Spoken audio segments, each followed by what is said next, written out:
Hey, good morning, good afternoon. Hey, morning, Ravi. Good afternoon, Rameshi. Hey, Sam. How are you? Morning, Jose. Sorry, I'll just sip coffee for 30 seconds. Let me just finish this. And we'll get going. Niyanka, good morning. Good to see you back. You've been MIA for, I guess, a few, for past few sessions, or maybe I missed your name earlier. Uh, Morning, Samirji. How are you? Good morning, Shrikant. All right. So, how's the market been treating you? All good? Let me make sure I have my audio, etc. Everything set up right. Retail coffee gone down in quality. Now, I'm not a big connoisseur of coffee, so even if it has, I will notice it.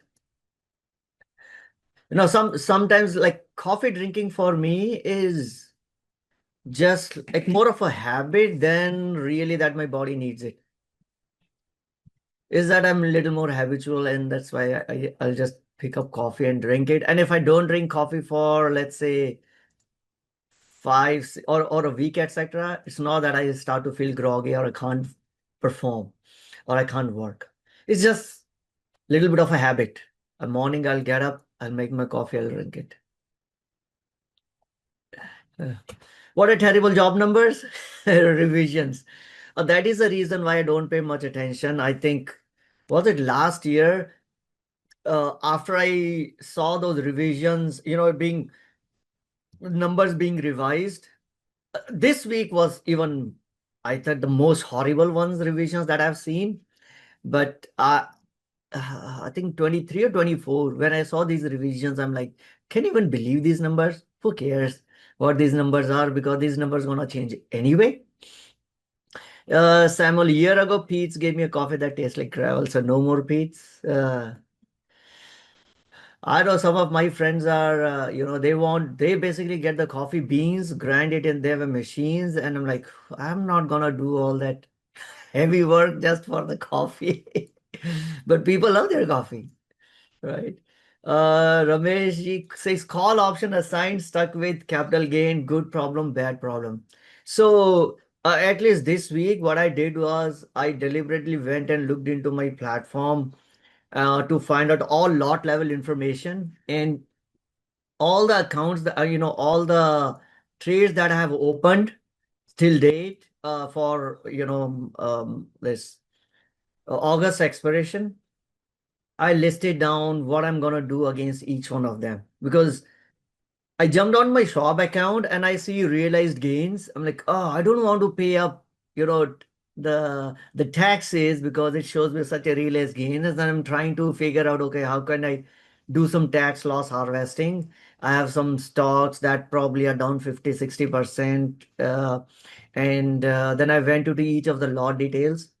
Now, those who are on a shop, I actually call them up and say, how can I download the each lot detail position, without going individual stock by stock? And they told me there is no way. So if you are Schwab customer and you have figured out a way to download lot level information, right? Please let me know.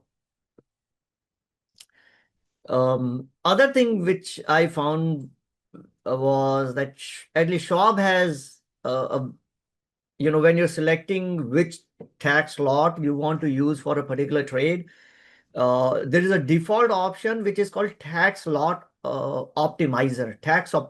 something like that.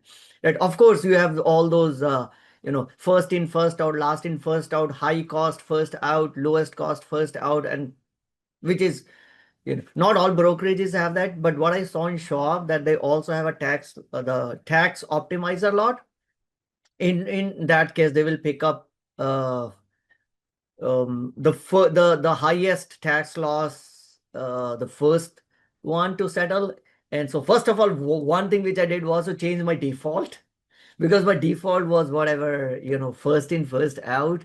and I changed the default to tax optimizer, and then I sold someone. I'll share in terms of what I sold because I always tell you every week, and just to do some tax loss harvesting and went and selected particular lots.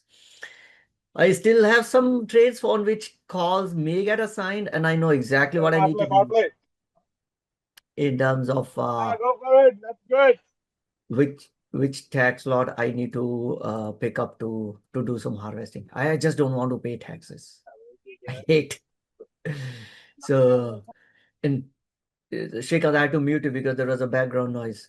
And last year I didn't pay anything from a capital gains perspective. Now I just want to make sure I don't pay anything this year. The second thing, if you have a Tasty Trade account, Tasty works, and you guys know I love both of them. Unfortunately, pretty bad for tax loss harvesting. So I called up because I was not able to find out where I can set up my default or change my default, uh, cost basis selection. So I called them up and I like, where do I change it? And they say, oh, you can't change it because they support by default, it is first in, first out. And if you have to really change it for a particular trade, you have to actually have to call them and tell them that, hey, select this particular tax lot. And since now we are in a T+1 settlement, means if you miss out that window of day +1, you lose that opportunity. So now I've actually started to think maybe I should move most of my, majority of my portfolio is with Schwab anyway, but I think 25%, no, maybe 30% is with Tastyworks. Now, from a perspective of tax loss harvesting, I'm seriously thinking not to put any more money on Tastyworks, but add any additional capital onto Shaw because this is a bummer, guys. I'd never paid too much attention to taxes earlier because if you have a you have you have a job income coming in, you become a little relaxed. Now I'm trying to figure out, okay, I need to make sure everything is optimized, and that's a bummer that you can't select your tax lots on trade level in Tastyworks. Right, so that's pretty bad. But on TOS they have. Fred saying there are new features for TOS they will make it. Yes. So on Think or Swim, on the platform, you can actually do the tax loss selection. You're right, but you don't see the option of tax optimizer on Think or Swim. To select your default as a tax optimizer or on particular trade as a tax optimizer, you actually have to log in into schwab.com and select that. So anyway, so yeah, a lot of focus on tax because generally I'll start focusing on this around October time frame, but this time I thought maybe let me look into it much ahead in the cycle because unlike other years when the market is doing good, generally on my option trades, because on the hedges side, I'll lose money on the hedges, which is great. But this year, because of all this April stuff and all that, I actually had gains on the options trade also, as well as the portfolio also. So, it's a pleasant surprise. I'm not saying I don't like those gains, but it puts me into a situation wherein, okay, and let me figure out and get rid of some of those bummers on the stock because now I have a gains that I can offset. So that's the story of my tax loss harvesting. I have Morgan Stanley account. I can see lot details. You can pick the lots. Yeah. This is what, I can do it on the shop also. Even on Think or Swim, I can do it when you're trying to place an order. Jim, I love paying tax in long-term capital gain solo. I mean, worst come worst, I have to pay that like on my Tasty Works. It does shows me, my realized gain. Unfortunately, I can't do much about it. because I don't want to call up every trade and say, hey, now use this law. That's too much of a work. So I will pay some taxes, but I will try to avoid as much as I can. Uh, I picked the lot on Sunday, change it on the account Monday before the market close. Fred saying it's called the best tax on the phone. They also have the lots. Yeah, I think that's maybe you're right. I think the best tax may be the tax lot optimizer. Linda says I trade with Fidelity. I can choose to reason any lots on recent trade 24 hours less. It is very cool. Yeah, I think all the big brokerage firms have that. Just and the issue is not with the brokerage firms. I think it's in terms of who manages their backend. So Tasty Works backend is managed by what's the firm name? You get 1099B from them. It starts with A, whatever the name of that firm is. And I don't think they have a capability or the customer support or the technology yet to allow selection at each trade level on the software, and hence they don't have it, which is a bummer. I mean, I love the Tasty guys, but not having an ability to select the tax lot at each trade level, that's a big I would say decision making point for me to not add any more capital into Tastyworks folks. So I'm going to meet those folks in September. They are in San Francisco. I'm going to tell Tom and Tony very clearly, I've been your customer right from day one, but this is bummer, guys. You better get this fixed with your who are the firm that settles your trades. Until then, I'm not going to add any more capital. TD Ameritrade, yeah, I mean, I was with TD Ameritrade and got moved over to Schwab. All right, what else? So, shall we get on to anyone joining here for the first time before we get into our session? Let me see any new people here. Elena, Linda, first time. Okay, maybe we'll have a time for couple of introductions. We'll go in the order whoever said yes. So, Elena, you want to just introduce yourself? What kind of investor you are? How long have you been investing? Any specific areas you focus on, and what do you want to, take out from this meeting? Yeah, well, thank you so much.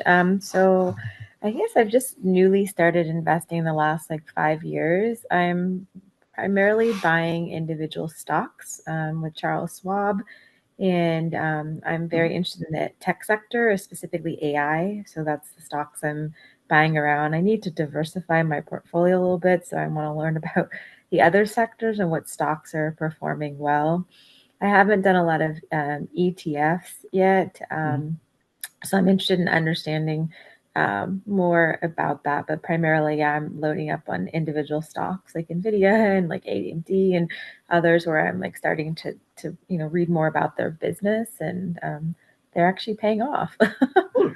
Last So. five. Yeah, I mean, except 2022, other years have been great in the last 5 years. Yeah, and they're So just only welcome. growing. Yeah, there's a lot of ones too. I've noticed that some of the recent IPOs, I've been looking at whether I invest in them or not, trying to get them low value now, and then obviously if they grow. So if anybody has ones that they're investing in that they recommend, I'd be open to learning more about which ones are performing well or where we think they're going to go. Cool. All Thank right. you. All right. Anyone, let's say what? Linda, you want to just introduce yourself? Hi guys, like Elena, I started 5 years ago and I fell in love with option trading. So I've been educating myself and trading aggressively on options. I switched from investing long term to being a day trader. So I have a portfolio for long-term investing, but I mostly make my money with trading options. So I trade individual stocks, not really ETF. Mostly large caps companies, some growth stocks, and yeah, some AI, Nvidia, and Okay. and so on. But mostly the leaders. I like to to stay on the safe side of the trade for what I do. Yeah. Once in a while, I don't trade crypto at all, Mm-hmm. but I'm gonna do maybe IBIT. IBIT. That's the Yeah, yeah. IBIT has been a great instrument, at least from a. So when it comes to options, are you mostly on the buy side or on the sell side? Mostly on the sell side, Cool. but I Love do that. sometimes some buy, but it's kind of rare. Mostly, I would Yeah, say 90% exactly. selling. Yeah. Yeah, buy doesn't work long term. So that's exactly, most of the folks out here that I know are active in options. We Hmm. mostly sell Yeah. options. Yeah. So, That's the smart thing to do. yeah, cool. Thank you. Thank Uh, you. Hey, welcome. Vivek. Hey, hey, Shri. You were asking for the what do you call this? Down. Lot details. Uh-huh. You can find that on the Thinkorswim platform in the activity and positions, and then you click on the position that you have, and Yeah, then but I have it to do it can, individual wise, right? yeah, Yeah, yeah. So of that I course. can do on shop.com also. I wanted to, let's say, go and download all stocks, all positions, all tax lot in one shot rather than doing one by one. Uh, if you open up, I don't know if you can do that altogether. Yeah, I mean, the shop guys told me that you cannot.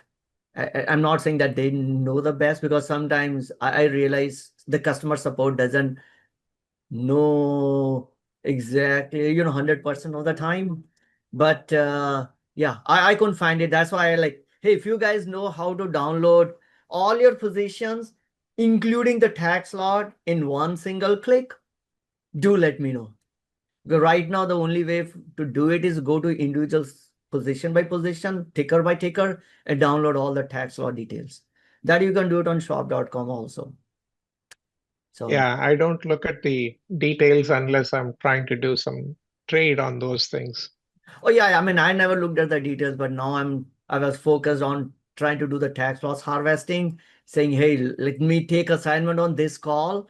And if I have to anyway take assignment, if I want to sell something, might as well, attach the highest cost basis share to that trade because specifically when I actually have a gains, um, realized capital gains and have to pay taxes.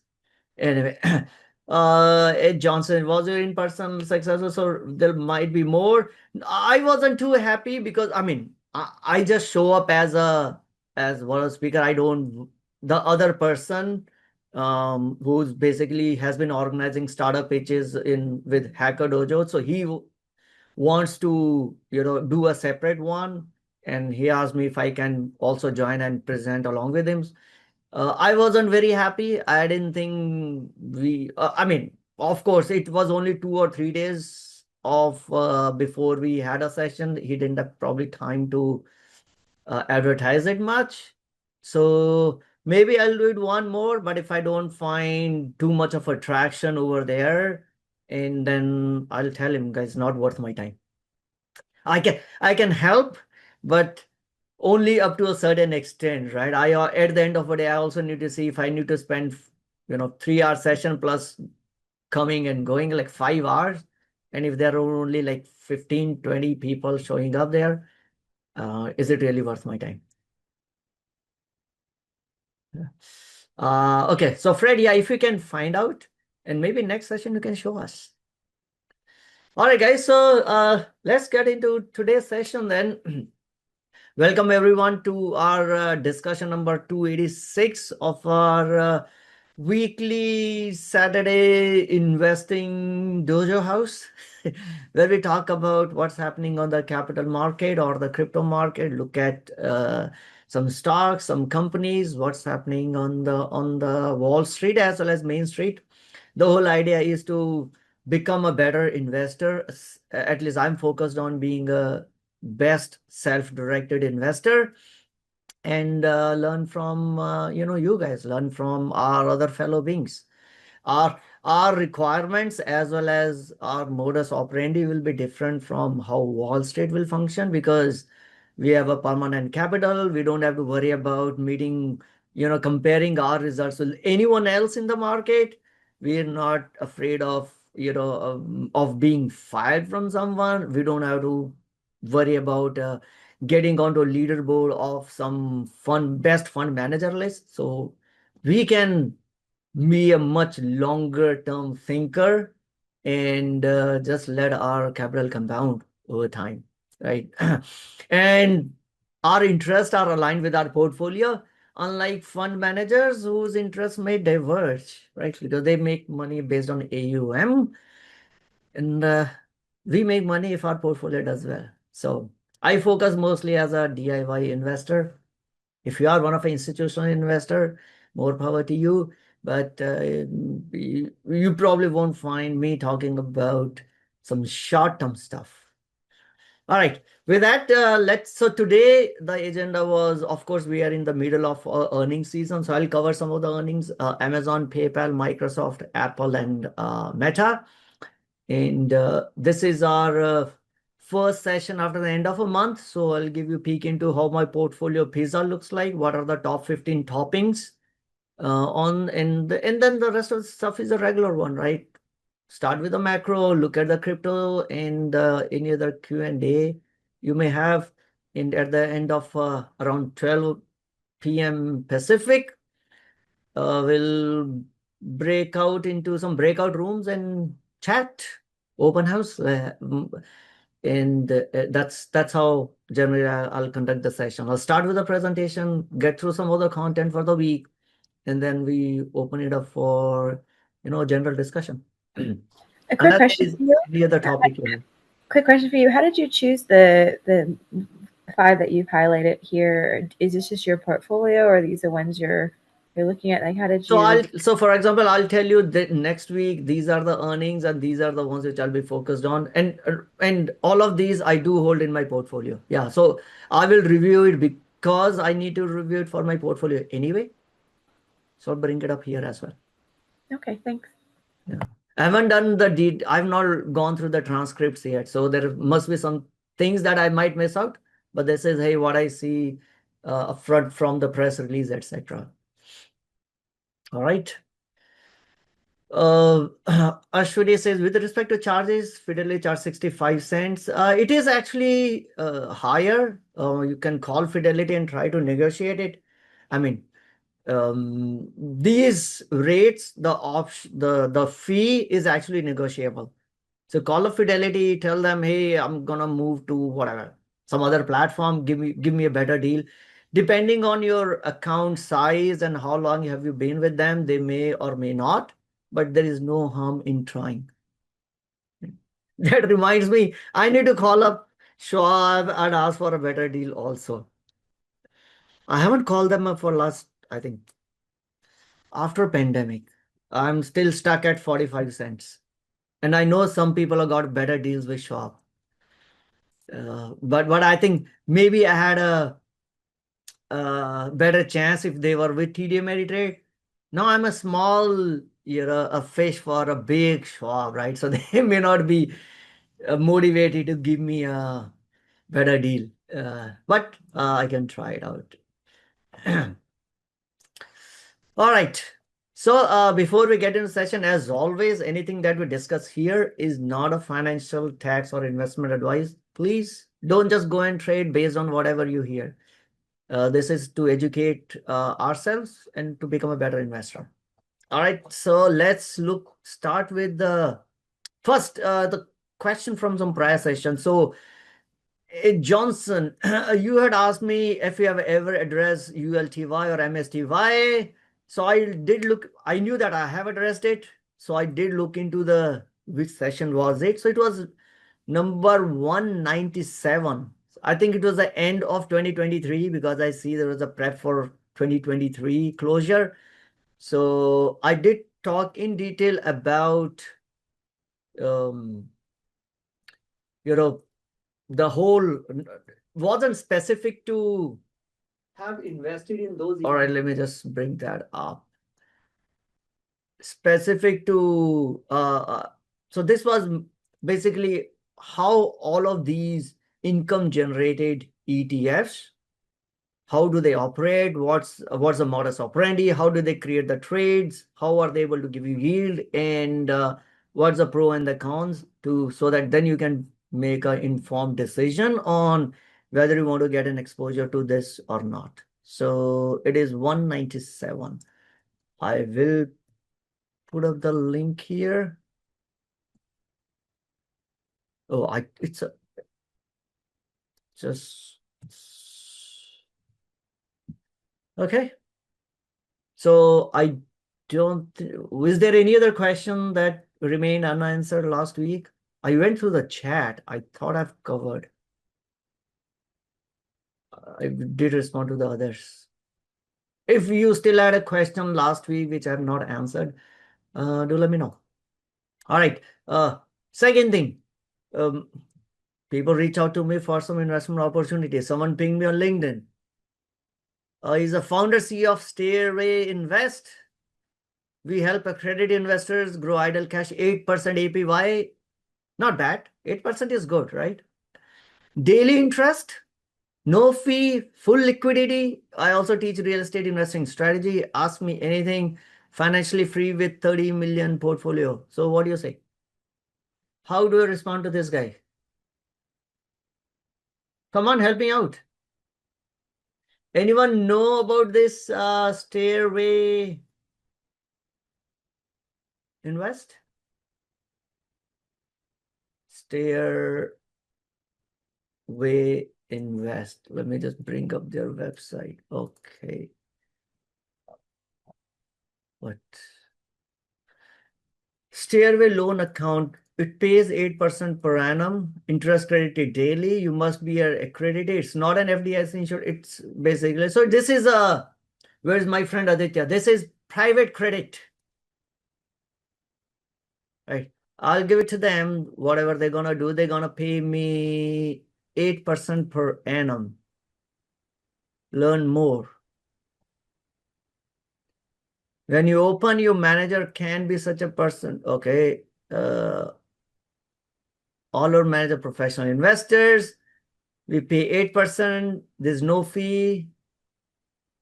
Our business. What is regulation D50C? Personally guaranteed debt fund. Yeah. Hi, Vivek. Good morning. What is this personal regulation 50cc? Anyway, I guess we have some real estate investors here. Yeah. I mean, I haven't specifically seen this in the US, but in the UK, I have a friend who does something similar. Well, I'll have to look more deeply into this, but what he basically does is he gathers a group of people, raises cash capital from them, and then uses that cash to buy properties. And pays them 8% interest. Yeah, he's just expanding his portfolio that way. It's a highly leveraged portfolio. Yeah. So it's legitimate, that bit. But and then at times, depending on the sources, once the bit's done, you'd either pay the interest from a combination of diluting equity in those properties, and or a combination of rent and other sources. So that's an example that I've come across. Mm-hmm. So looking into what I'm now reading here, first of all, I don't like it's a personally guaranteed, right? The manager can declare bankruptcy, and there I go. It's an unsecured debt. Or maybe it is attached with those properties, which I don't want to become a property manager or a property owner. And it is paying 8% with an illiquid asset behind it. Maybe I can find a better opportunities in corporate bonds, man. A little more, you call a high yield or a junk bonds will pay me around 18.5%, up to 9%. You have actually 7 to 9%. So I personally don't do this, buy into this sort of model. Probably prefer the public stock markets over this sort of a thing. But I think, nope, he's not getting my money. Yeah. 8% not that attractive. Tell me some better way. Yeah, I think I can make it much better in the market itself. So ignore. Yeah, exactly. With a rightly structured options trade, even if you're thinking, Yeah. but some people, just the idea of it being invested in real estate gives them makes them feel warm and fuzzy inside. But it's each to their own. Yeah. Yeah. Okay. So when it comes to real estate, and I know real estate, I mean, it's a great way to build wealth over long term, because you are forced to become a long term investor, because you just can't sell real estate at the click of your mouse, and then it works out well. But I actually ran the numbers on my own house. If it was an investment house, it's probably one of the bad investments that I've done. But because I'm living in this house, it's okay. If I look at all the money that I've already spent on this house in terms of property taxes, mortgage interest, plus the mortgage down payments that I've done, including the prepayments and all that, and I've owned this house for now 11 years, my APY has been around 4.9%. I'm like, what? That's the reason why I don't focus on real estate as an investment, because, hey, the numbers are not that attractive. And then if I buy a real estate as an investment, unless the real estate appreciates in the first 2-3 years, and I can take advantage of the leverage, because I paid 20% down and 80%, I don't find that too attractive. If I want to take the leverage, I can take it on the stock market also. I, in fact, better leverage than a real estate. So not for me. Numbers just don't work out. But it is better than keeping the money in the savings account, right? Hey, or a checking account. Might as well put in real estate, make whatever 4-5%. And I'm talking about in Bay Area, where the property prices are much better and have a much better growth compared to the rest of the places. You can ignore Austin and other stuff, but most of the places in the US don't have such a good property market as the Bay Area has. And even in this market, and I'm looking at what 4.9% per CAGR growth, I'm like, just doesn't work out. Did you convince her better half? I didn't share the numbers with her because she'll just ignore it. For her, she just want to do real estate. In fact, today morning we were talking about it. She's like, I want to buy a real estate. I'm like, you manage it. You do everything, not for me. I have a better way of making returns on the market with much less hassle. So I'm not going to do that. And now when I ran the numbers on my own house, it tells me, I own this house because we want to live in it. But if it was an investment, it's not that great as an investment.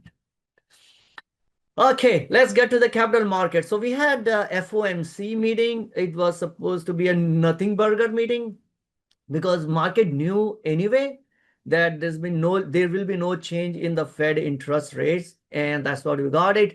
So the whole, I think the overall what the investors or the traders wanted to get out of that FOMC meeting was, and in fact, I heard one of a commentator on, I think, Bloomberg saying, just focus on the tone of Jerome Powell and the exactly words that he's using. And in fact, the commentators went back and looked at, last few prior meetings and say, he used this word, and if we replace this word with something called a strong, it means this is what Jerome Powell is thinking about it, right? So I don't know. What has investing come to now? Now we need to know if Jerome Powell sneezes, or maybe winking his eye, or maybe I don't know. And that will tell us what's the market's gonna do. Come on. Anyway, it turned out to be I think market thought that Jerome Powell moved to a little more hawkish side, because maybe he had used some words that he has not used in prior meetings, and now we are trying to, all our algos have gone out and trying to figure out what exactly does it mean. Like, really doesn't matter in the long term. So I didn't listen to him during his speech. I didn't jump into the Q&A side because I went down to make a lunch and I had my iPad there playing on the side, tuned on to YouTube where this was being live telecast. So, I mean, same standard questions, standard answers. One thing which I like about Jerome Powell is he always have the same answers every month whenever FOMC meeting, and still the reporters will ask him the same questions, and he's not going to give in any answers in terms of what he's thinking. Anyway, but one reason why this was important was there were two dissenting votes. That also we knew it because those people already told that they're going to dissent it. And Fed is generally a very consensus institution, right? They want to make a decision by consensus. It's the first time since 1993 that we actually had a dissenting vote. Right? And of course, those governors may have their own motivation. Why did they dissent? Because everyone knows that president is looking for a new person to fill the chair. Once Jerome Powell's tenure is over, and you may be one of the candidates, and you want to, clean up your image and maybe get some more brownie points on the table in front of president by dissenting. Who knows what the motivation? I don't even know which two governors were there. The voting members were there who had dissented it, but it's the first time since 1993 that we had a dissent. It was not a consensus decision. Right? Now, then we got a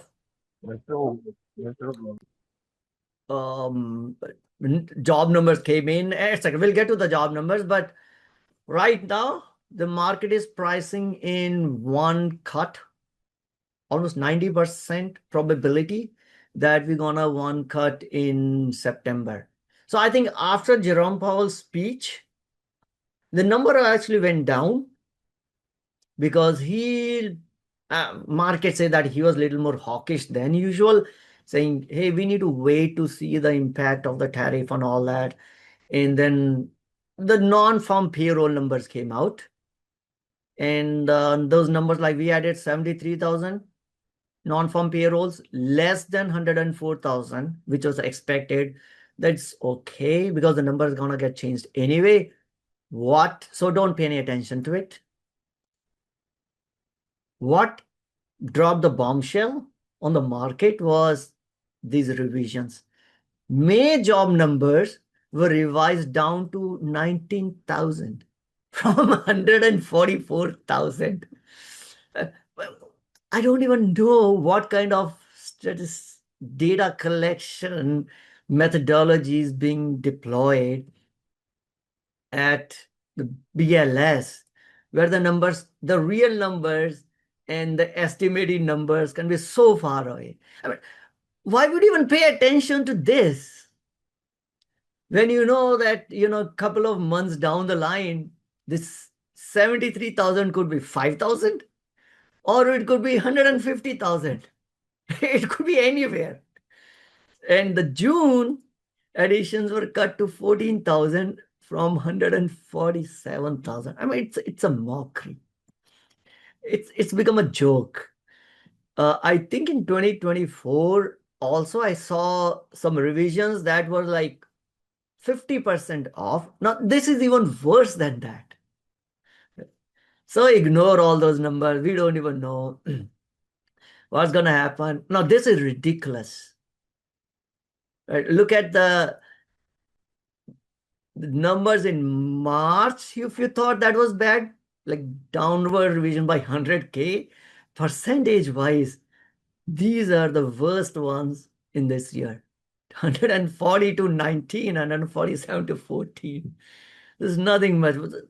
And the worst thing is that we are running trillions and trillions of dollars of economy, $60 trillion of a stock market, moves up and down based on what words is Jerome Powell gonna utter in next 30 seconds, and he's gonna use the words based on this data, which is so far off what the actual is.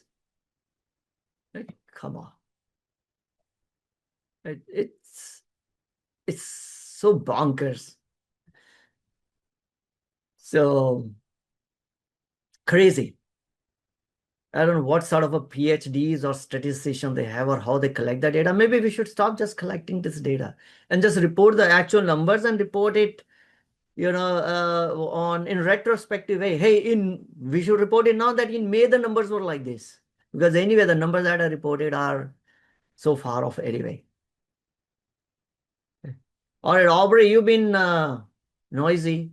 Maybe I'll give you one more chance. Please, no advertising here. Fed starts with surveys, then is verified data numbers. Yeah, it's always been done, but I'm only just shocked about the discrepancy in it is like statistically, if you run the standard deviation of like these, it's so far off that you shouldn't even pay any attention to the numbers that are being reported. That's my only concern. Anyway, so we had our president firing whatever I think the head of BLS or head of a statistics department of BLS. I think someone needs to go. Either we should just stop doing this, or if you do it, then at least do a better job. So anyway, so also some news about tariffs, because we had an April 1st, August 1st, this was a deadline that we'll have a new set of tariffs. If countries have not negotiated, they will be given the tariff from president. So we saw some flurry of negotiations. We had a deal with EU that was signed. India, I think, got slapped with 25%. And then China, they're still discussing it's August 9th is a new date for China. Anyway, so we had, but according to Yale Budget Lab, the average tariff will go higher from 2% to almost 18%, which is the highest since 1934. And these are the set of tariffs that will take effect from August 7th. UK 10%. There's the same one on a Liberation Day, that's what we told them. Japan has been down 9%. EU from 20 to 15. South Korea 15. Vietnam. Liberation Day, we told them we're going to tax 46% tariff. Now this settling at 20%. Right? And I think China still negotiating. Canada, I think, is probably we changed it. Now these things keep on changing on day-to-day basis. Right? That's a problem. To me, it looks like the tariffs has become a panacea for anything that you want the other country to do. Or Canada is slapping some new regulation or the taxes on our internet companies. Okay, we're going to threaten them with 35% tariffs, and they will roll back that legislation, and then we'll come back and say, okay, now you're back to whatever, 20%, 25%. So these things will keep changing. I don't know, next week we'll have some different numbers. But that's what keep markets on its toes, and maybe the blood pressure high.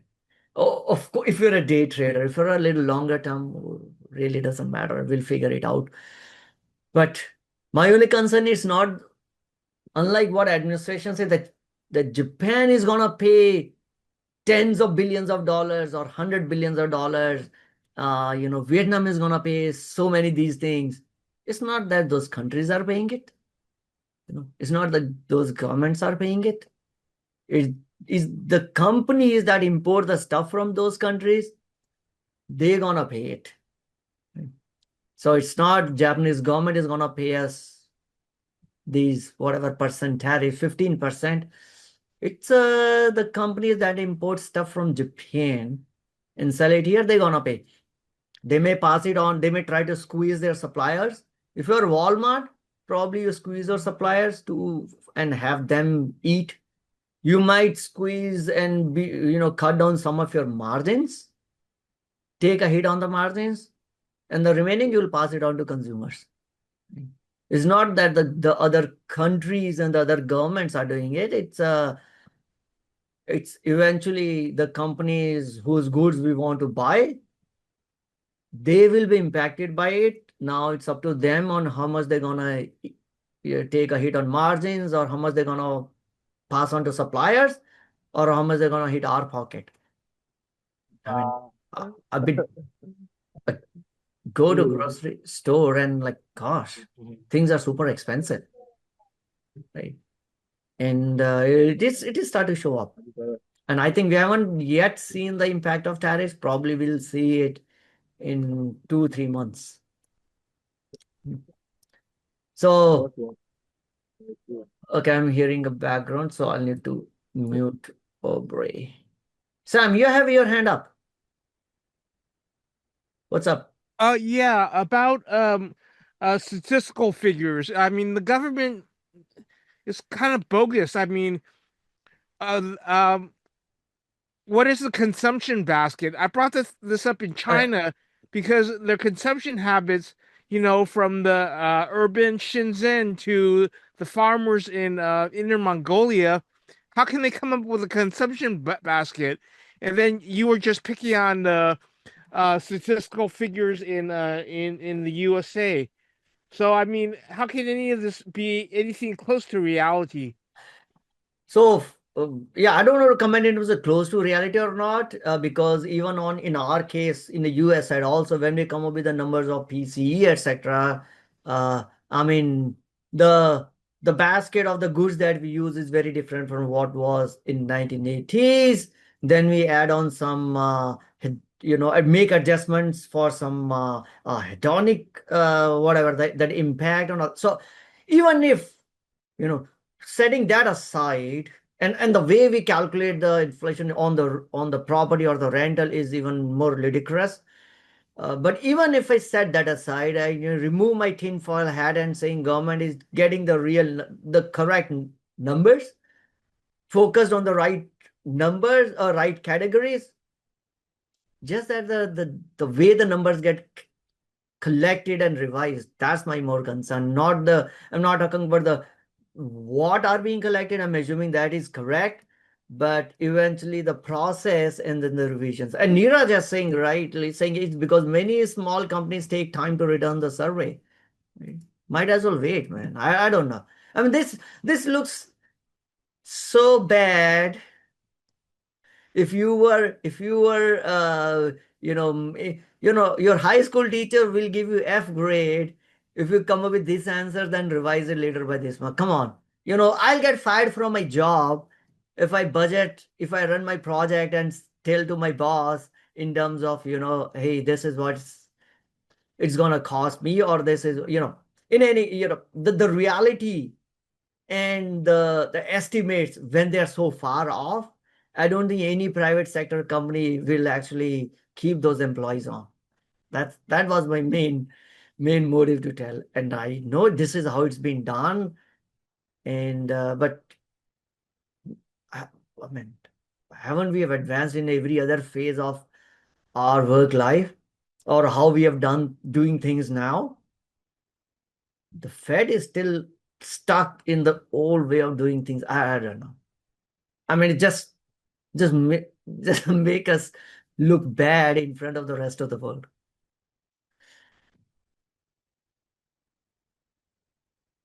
Jose, the real question is the last number got revised down. This hard was in 2009. Are we in the same conditions? Don't think so. Market actually thought that labor market breaking so badly.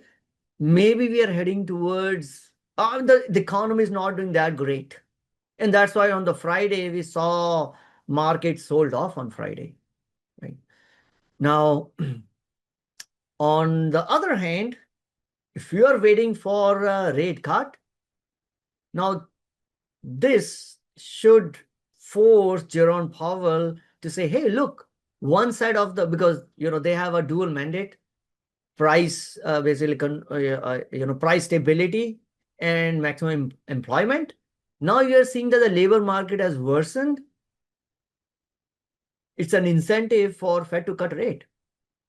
Right? And if Fed wants to cut rate, that means, all that stuff, more liquidity, market should go higher. We would move towards the more, the riskier side of the curve and all that stuff. So we'll see what happens. So I know Trump fired the chief of BLS, but he could also use this to his advantage, saying, Powell, I mean, he has said so many things to Powell, but now he can say, see, you used to tell me the job market is still strong. It's not strong. You gotta give incentive for companies to hire more people, cut the rates. Right? So we'll see what happens. Okay. Lastly, before not, we're gonna get a fear greed index, but I came across an interesting article I thought I'll share, because ETFs are generally considered to be safe or safer than individual stocks, but even broccoli can be harmful if you don't know what you're putting on your broccoli, right? You get a broccoli and put in a lot of those salad mixes, which are probably loaded with calories. Even that broccoli can be harmful. So this article from Jason Zweig, if you, I mean, he's a great writer about the personal finance. So try to read, if you can get your hands on his articles. I think he also written a book. Is a great writer. So here he's talking about how some of those ETFs are becoming more concentrated and amplifying the risk, right? In general, public perception, when you say ETFs, it's generally considered to be a safer instrument than individual stocks, because the history of ETFs have been that these are well diversified. The biggest one is, like, say, SPY, or I think VO is still structured as a mutual fund, or VO, SPY, or IVY. These are S&P 500, well diversified. And then if you have the Russell, etc., those are like 3,000 companies. So, but a lot of these newer ones, you can't just blindly buy in ETFs anymore. You need to know what's underneath that ETF.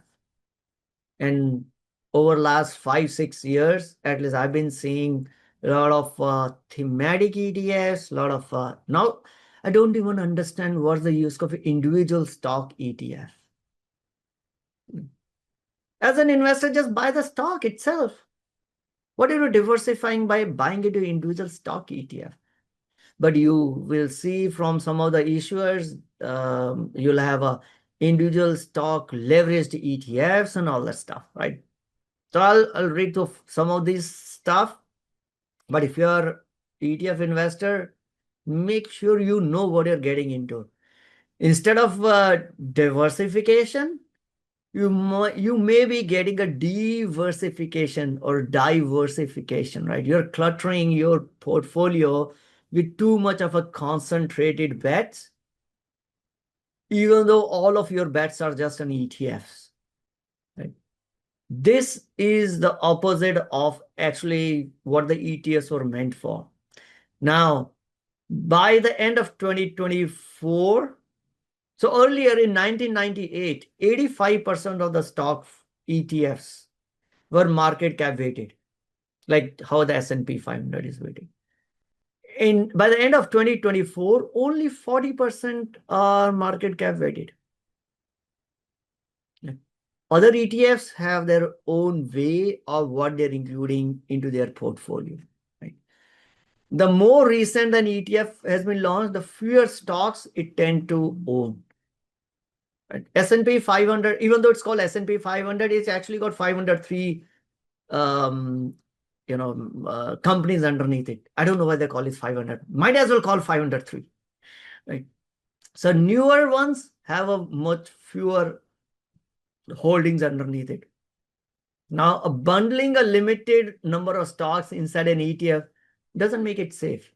Now, why are we getting these ETFs? Right? We have had a mutual funds for decades, because ETFs are more tax efficient vehicles. That is why trillions of dollars are flowing out of mutual funds and getting into ETFs. And I think some time ago, and I don't recall right now, maybe if you really want to know, I can go back and tell you next week. I did cover this topic of pros and cons, the advantages and disadvantages of ETFs versus mutual fund, what the structure is, and as an investor, how you need to make a decision. I don't invest in mutual funds. because of those reasons, I invest in ETFs. But that doesn't mean all ETFs are good. Right? Between 1985 2024, the average stock suffered a maximum interim decline of 81%, and more than half of them they never regained. So that is why individual stock investing is tough. And we go back to the study that I think I've discussed earlier. It's only 4% of the stocks that are responsible for more than 90% of the gains in the stock market. Right? And 60% of the stocks don't even beat T-bills. So if you're doing individual stocks, it's really hard game. Right? And that is why the index investing has been so popular. But now we have ETFs that capture the very thematic, very specific area of industry, right? We have ETFs that are capture returns on heating, ventilation, air conditioning stocks. Many of the ETFs use borrowers' money to buy, leveraged loans and all that stuff. And many of them, they will charge you a fee which is 20, 30 times higher. One thing which I've seen, I've viewed so many ETFs and, or staying in the market for so long, more complicated the investing thesis is behind an ETF, higher the fee is. I can give you these leverage loans or thematic ETF. We are focused on AI specific, and even in the AI data centers, even within the data center, cooling or liquid cooling stocks, more specific, more niche, more complicated, higher will be the fee. Always pay attention on what the fee is. 100 points, 150 basis points doesn't seem to be too high when you're looking at, I can make 10% on it, 15% on it. Over long term, it makes a huge difference. 20 years, if you're looking for holding this for 20 years, it will make a difference of hundreds and thousands of dollars at 1%. Okay? So be careful what you're getting into. Now, the ultimate diversification is leverage single stock ETF, right? At least in US, I think SEC allows only maybe up to 3x leveraged. That's my understanding. In Europe, you have like a 5x leveraged ETNs. And that means if you have a 5x leveraged stuff, it means that if the stock has gone down like 2% up or down, your capital get wiped off. Right? But a lot of new investors are getting attracted towards this. Right? Now we have a leveraged ETFs on already risky or meme stocks kind of stuff, right?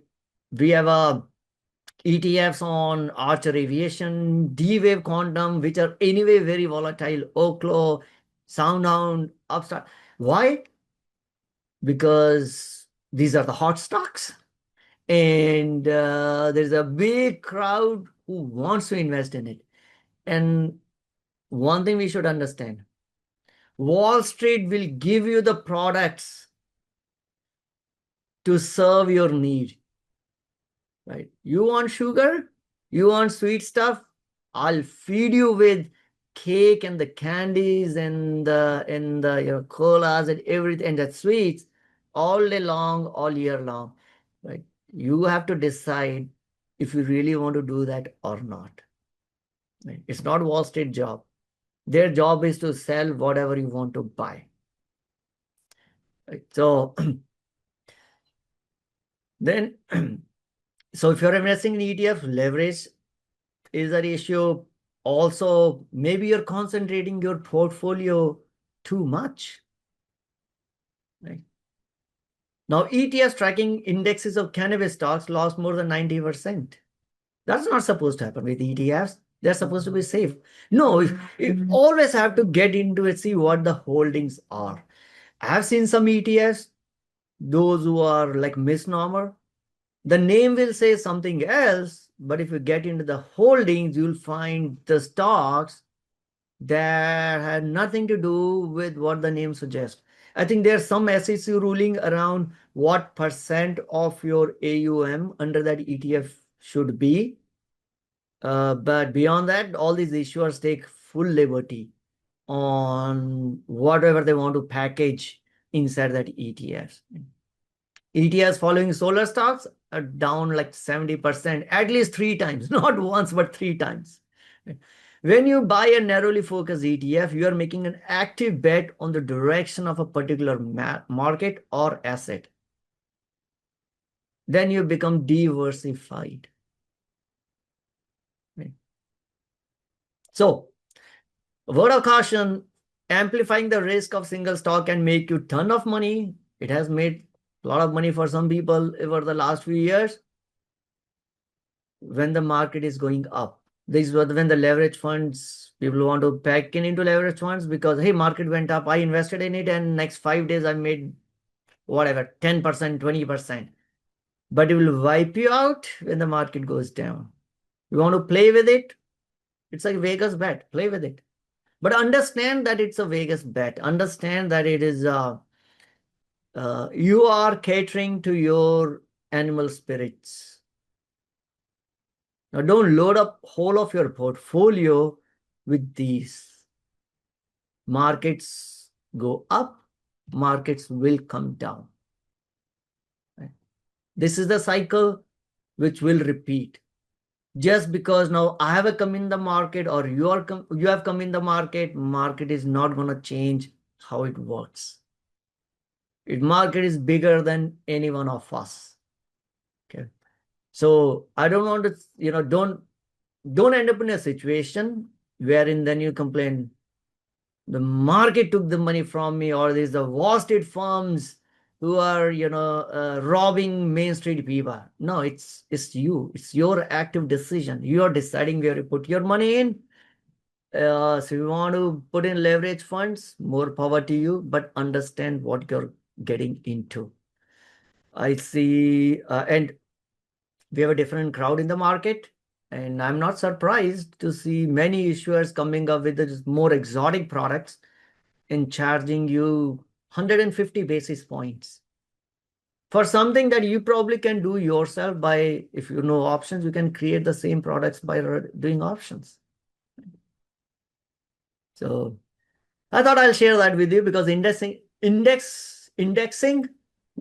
what used to be a safe game is now an extreme sport. So get under the hood of ETF, go to the holdings and see what you are holding.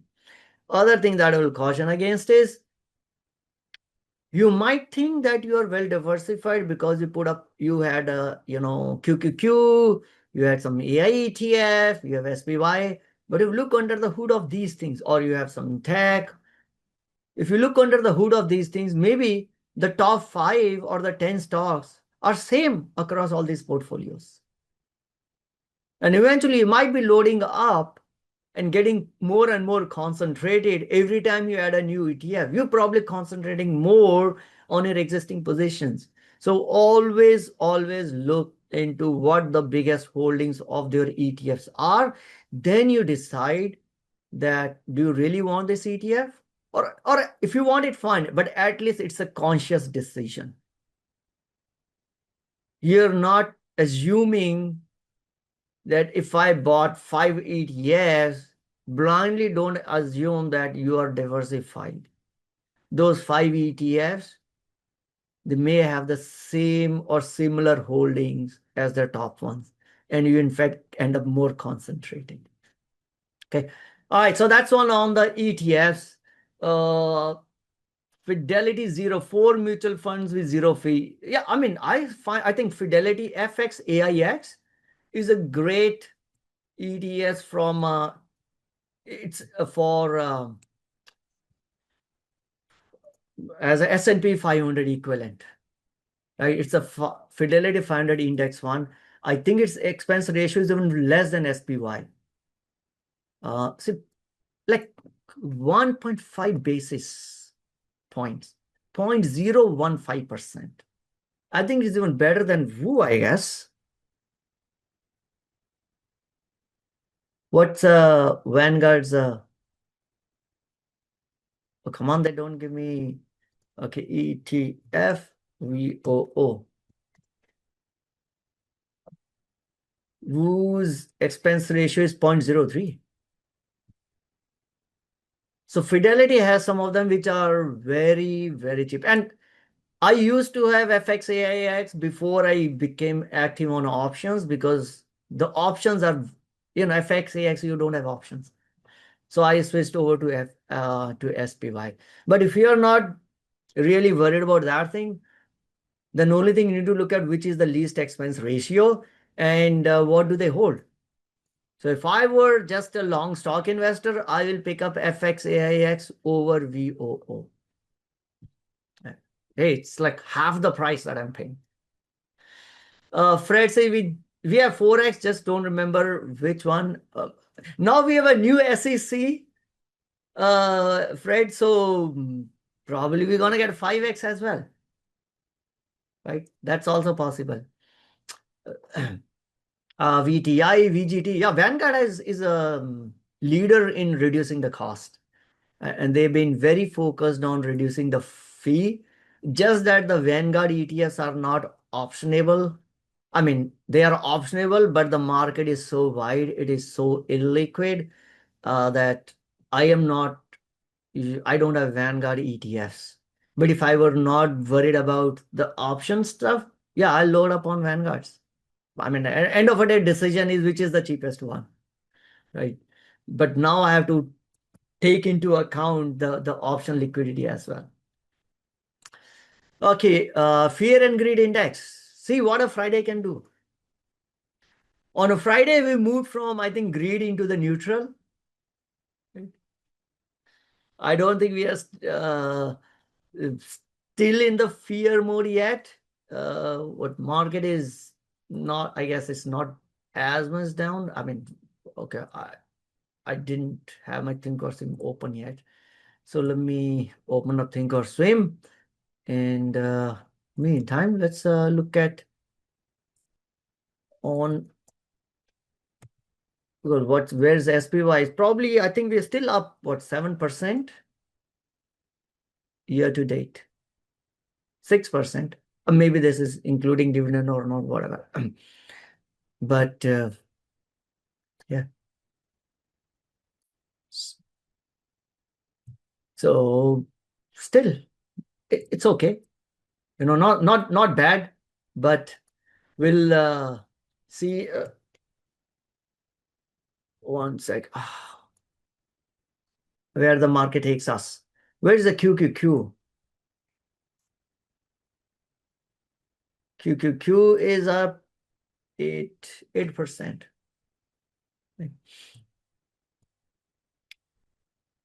So that's on fear and greed index. I'll still wait for, I mean, I did deploy some positive deltas on Friday when the market start to, sell off a little bit. I added some more deltas into it, but still have a lot of buying power. You go out when the market is in fear. But I don't know. There are a lot of dip buyers in the market, whether we'll get it this or not. No one can time the market. So I'm like, okay, once I realize that it's when I feel that it's okay to add a little more capital, I will start adding it. I didn't added any deltas when it was in a greed phase, but now I'll start to deploy the capital. Shri, if you want to hang yourself, we will give you the rope. Exactly. And we will tell you that this is the rope. That's what SEC wants us to disclose, that, hey, this is the rope, you can hang yourself. Go hang yourself. Isn't FXAX a mutual fund distribute capital gains? I don't know. I have not been in FXAIX for now many years. I used to hold it in my retirement account. So anyway, not much concerned around the gains that it was coming in a retirement account.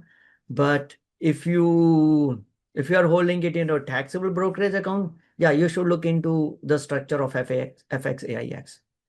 And if it is a mutual fund structure, then yes, you will get hit by capital gains without you selling any units. So sector wise, there we go. S&P is see, either maybe this is including a dividend, 7.78%. Industrial is still at the top, and the things that are not working, healthcare, UNH. UNH is becoming, oh, see, I had a UNH it's already.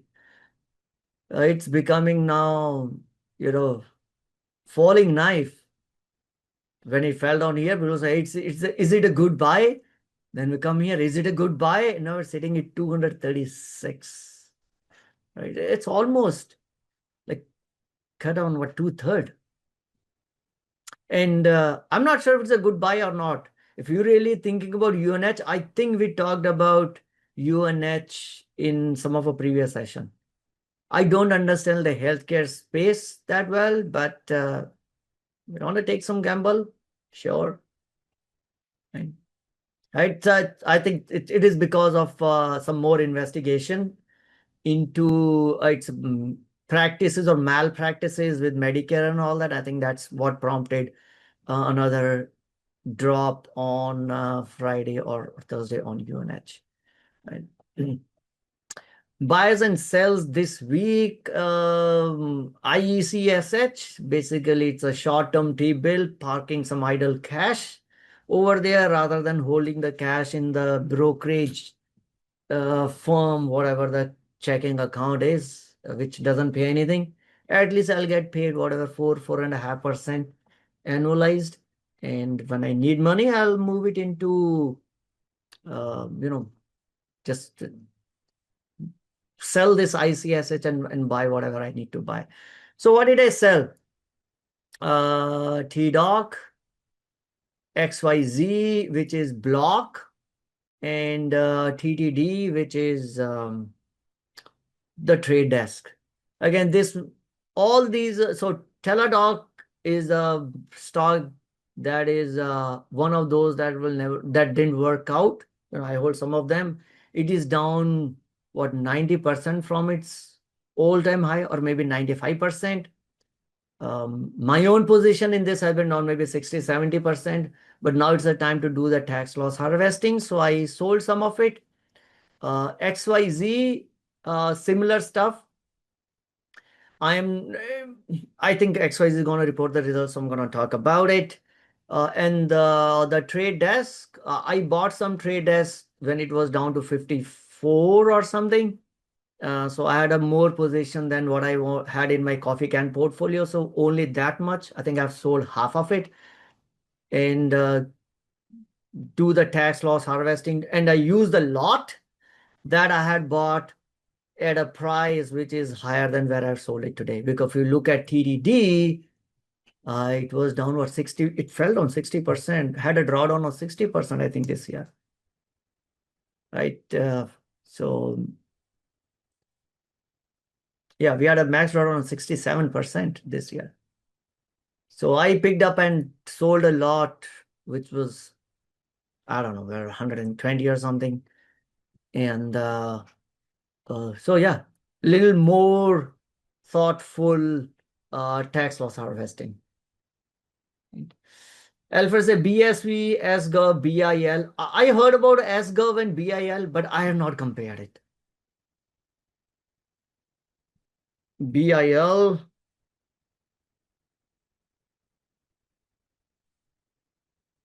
$4.02, ICSH, 4.72, SGov, 4.15. I've been just lucky, I guess. BSV, 3.96.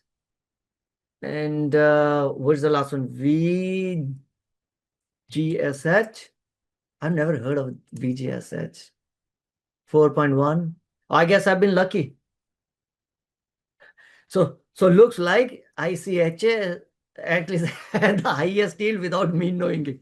See, sometimes faith will help you. This is what is called a good luck. I didn't compare, but I've been using ICSH even, I think I've used it 2-3 years ago also, So ticker, maybe at that point of a time, when I had first time used the ICSH, I might have compared it and stuck with it.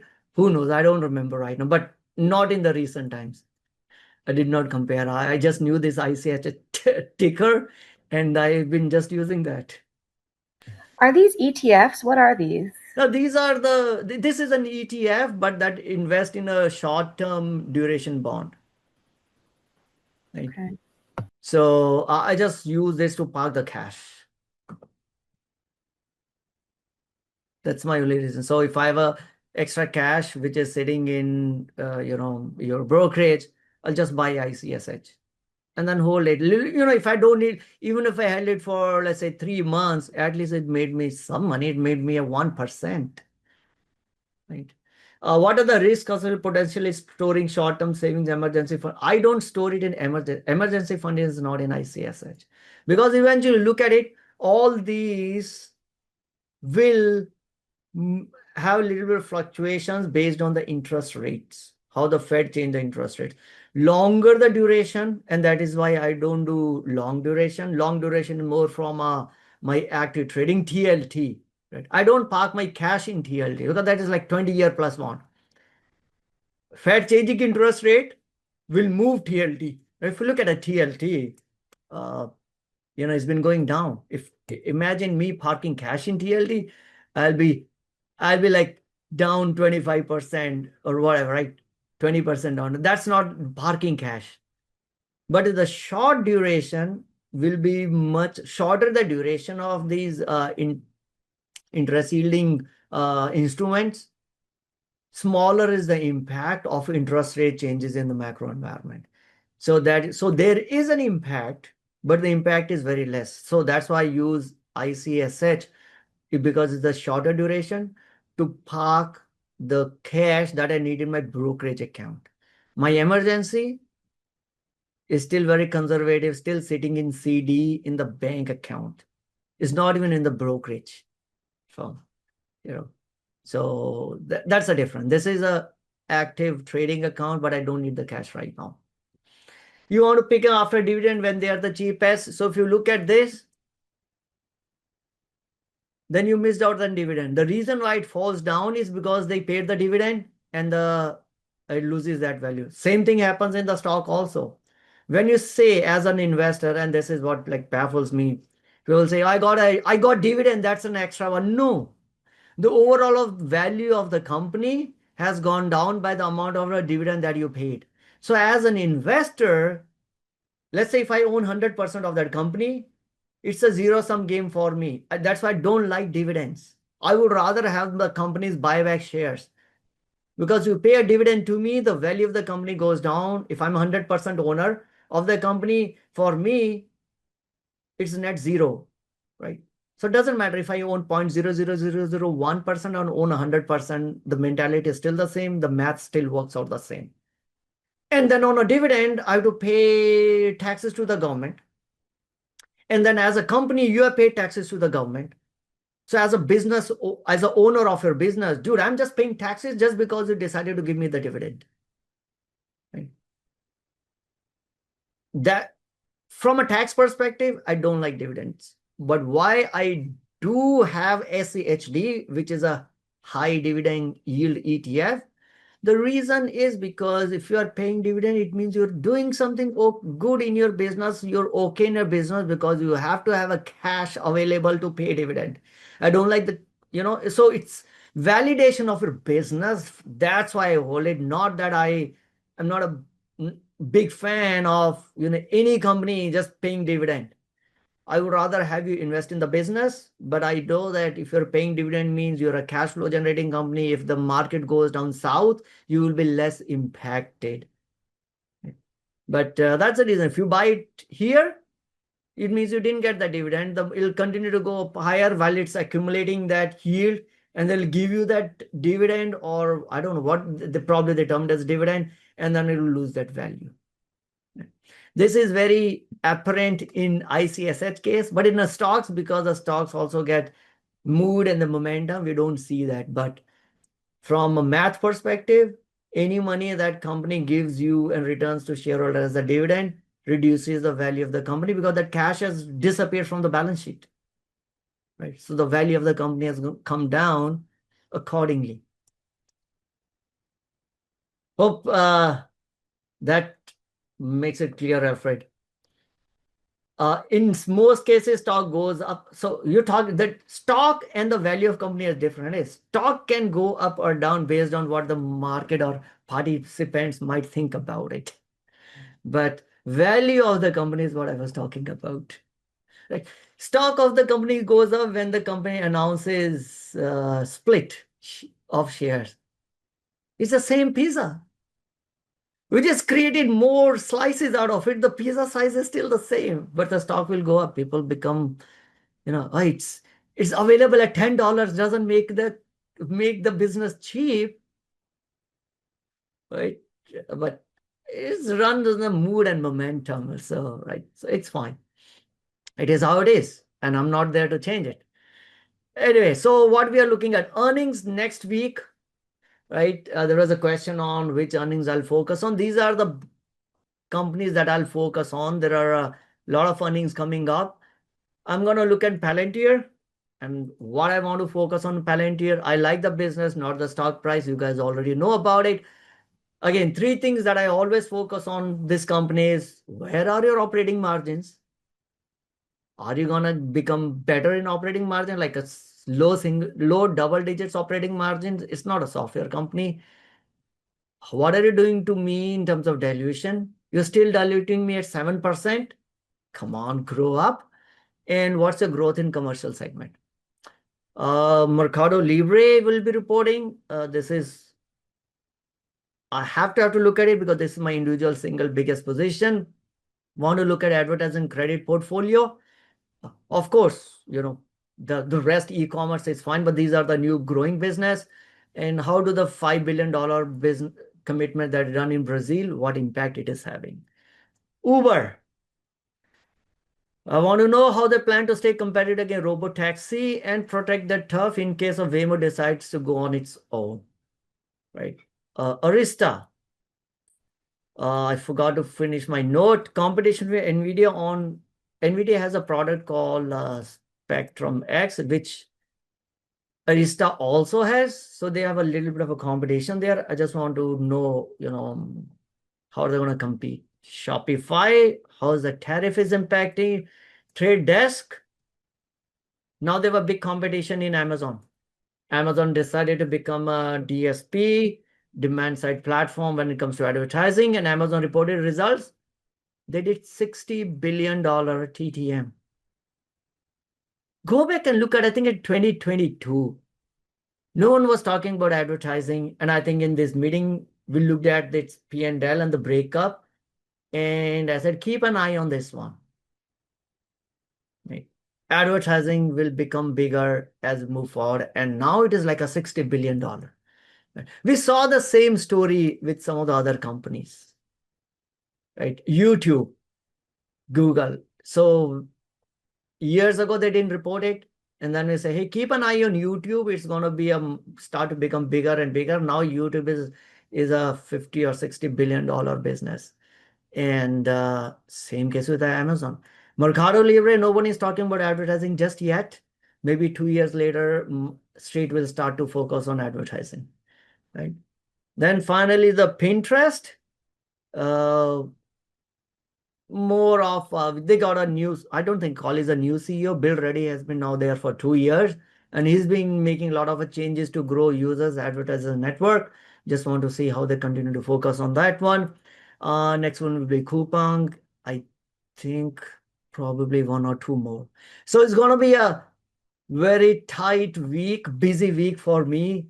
I hold all of these stocks in my portfolio. Not sure whether I'm going to go into the details of all of them, but I'm still bullish on these ones. So these are the other ones that are reporting. Exxon, gosh, this is one stock which we studied it, discussed in this sessions, and then I held it for some time, then I sold it, and now the stock has, sometimes you feel the stock has run away from you. This is what I feel with Exxon, that Gosh, it has run away from you. Right now it's about 750. I think last we discussed also the $250.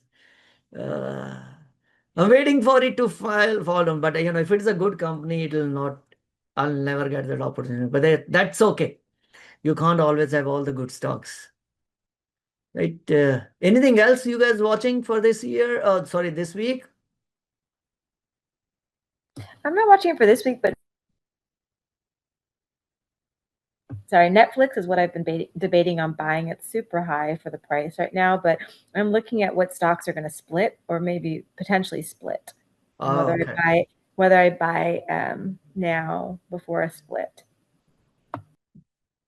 Yeah, so I think there was a study around after the stock split, and in terms of, I did bring it up in this meeting, how long that halo effect lasts and what happens to those stocks, overall market cap after split and all that. But yeah, generally we have seen after a split, the stock either goes higher in anticipation or immediately after, but then a few months later, it'll back to business and business will drive the valuation. Fred says ELF. Is ELF is the one that has not become a value stock? I know that the stock had sold off earlier. Oh, yeah. But now it's caught up back, right? 40, 50. What are you watching in ELF? I think they probably are impacted by the China, right? This is like some of the other stocks that are impacted by the what's happening in the China and Chinese economy. I have no positions in ELF. AAPP is that's app loving. Again, that's one of a very hot stock in the individual or retail investor community. AMD have had some good run lately.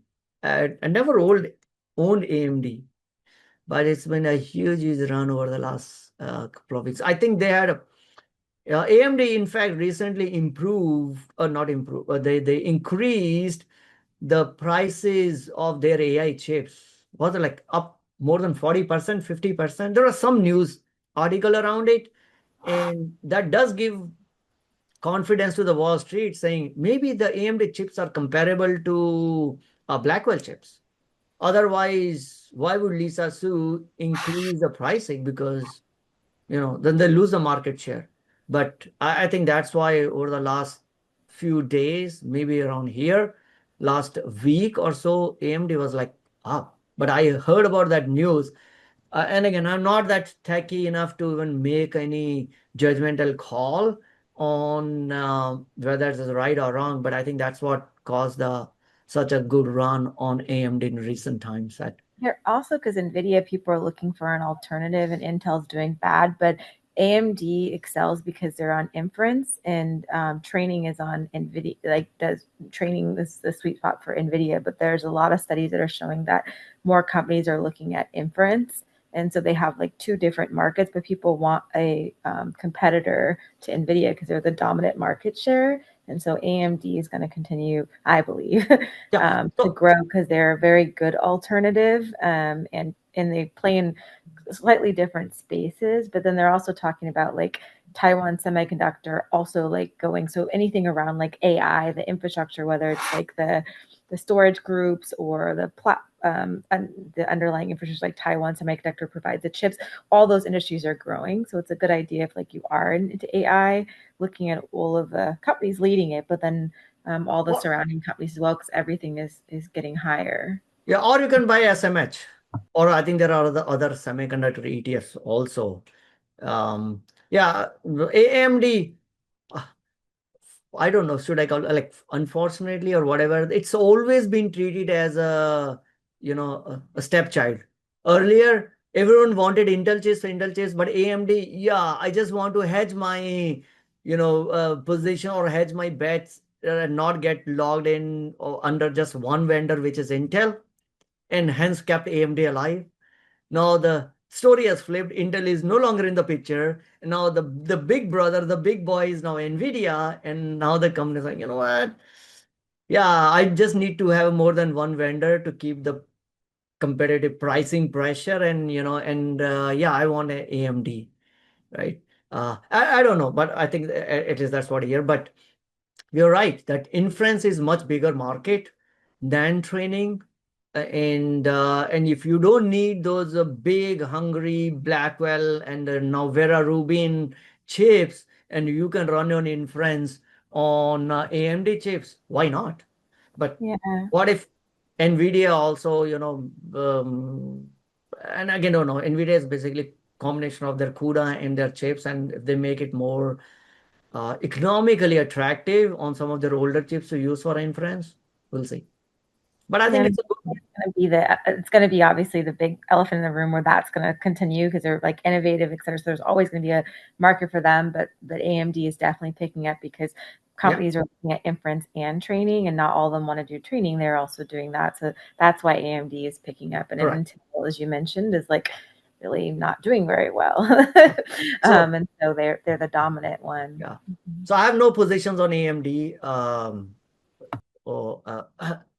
But yeah, I don't think I've ever owned AMD. Maybe I should, but I don't have. I don't think my portfolio right now has a slot for a new ticker. So I'll cheer you guys from sidelines. I know some of you have a big, old timers investor into AMD.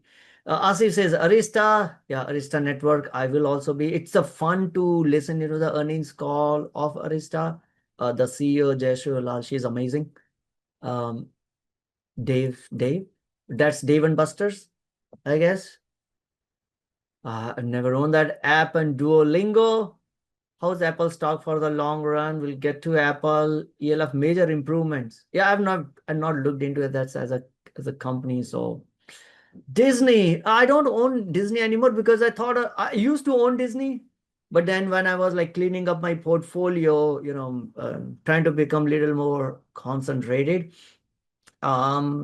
Disney got the X, man. I just couldn't bring myself to make a Disney much bigger portion of my portfolio. Then I thought, why even own then the small one? So I had sold Disney whenever I did, and I talked about it. Where is it right now? Not bad. Not bad, but not much also. I mean, Disney, I know I sold maybe 110 or something, but 115, I think this is where it was like 4-5 years ago also. It probably hasn't done anything over the last 3 years. It's back to where it was like 3 years ago. So range bound. How Snapchat as a company? I used to have Snapchat when I culled it. It's a company. I mean, it's a gambling bet, right?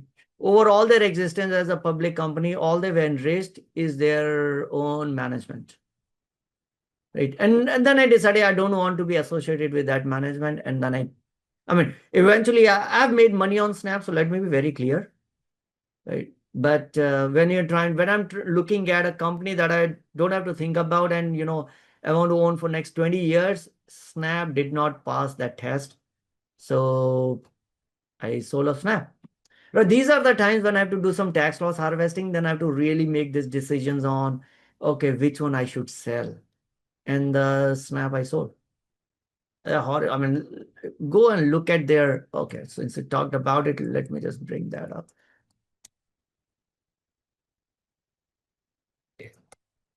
Their accumulated losses, and I think last time when I looked at it, which was before I had sold, their accumulated losses are like $8-9 billion, and that's much they've also enriched and sold cumulatively on the stock-based compensation.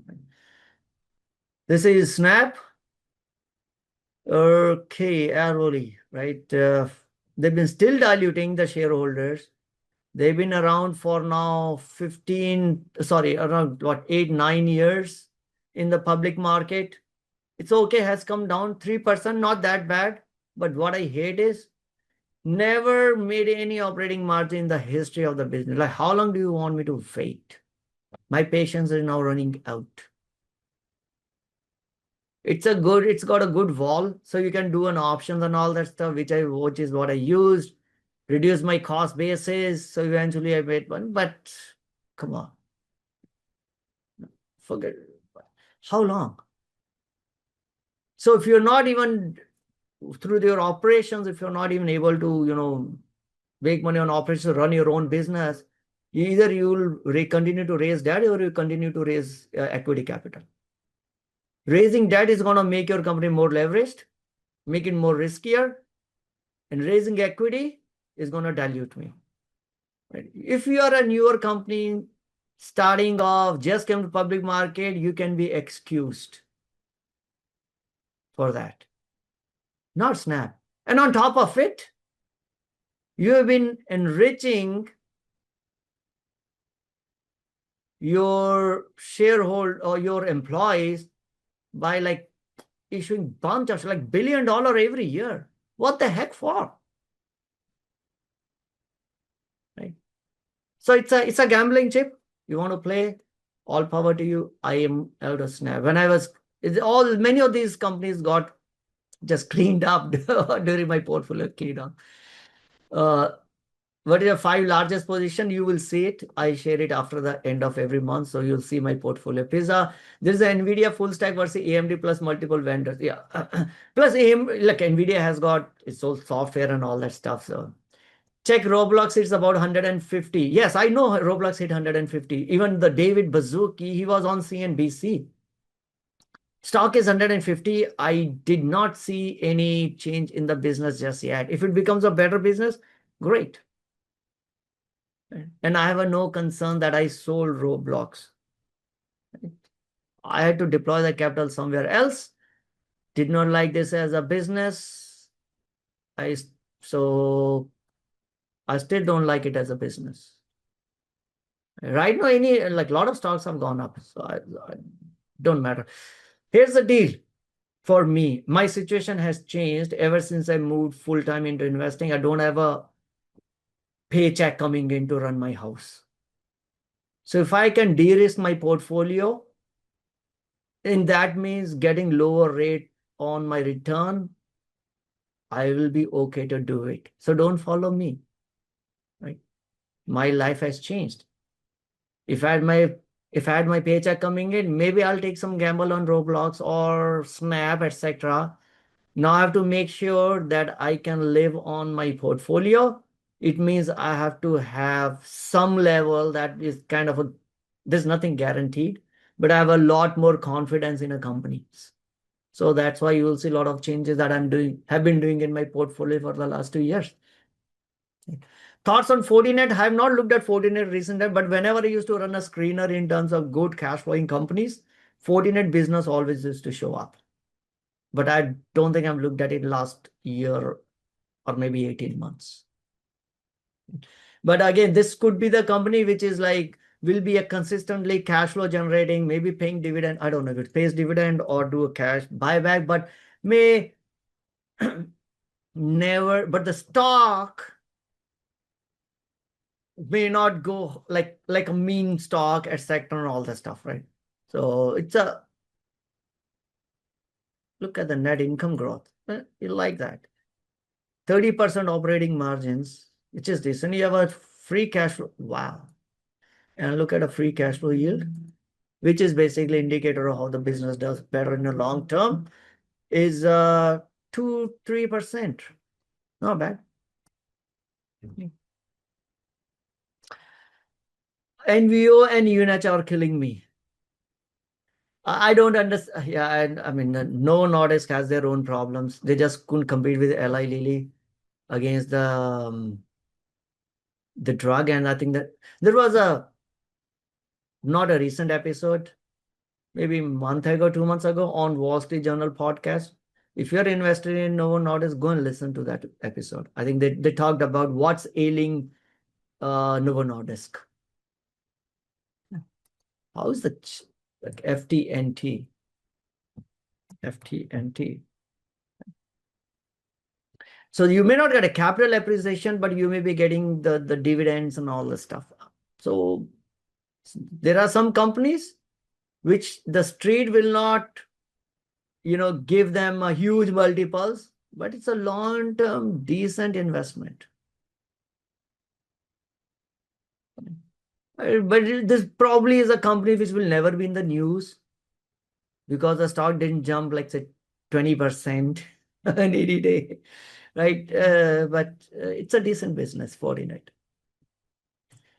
All right, let's move on. I'll probably look at some of the questions later. Let's look at the crypto side.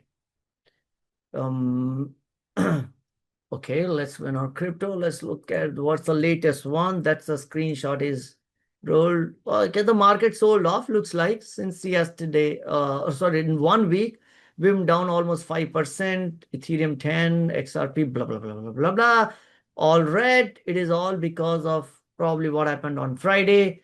And the crypto market is open 24/7. So if you are getting margin calls because you were loaded up or you are too leveraged on a portfolio, you will raise funds whichever way you can, and on a crypto you can sell it on over the weekend and raise funds. So don't know if that's what's ailing, but who cares?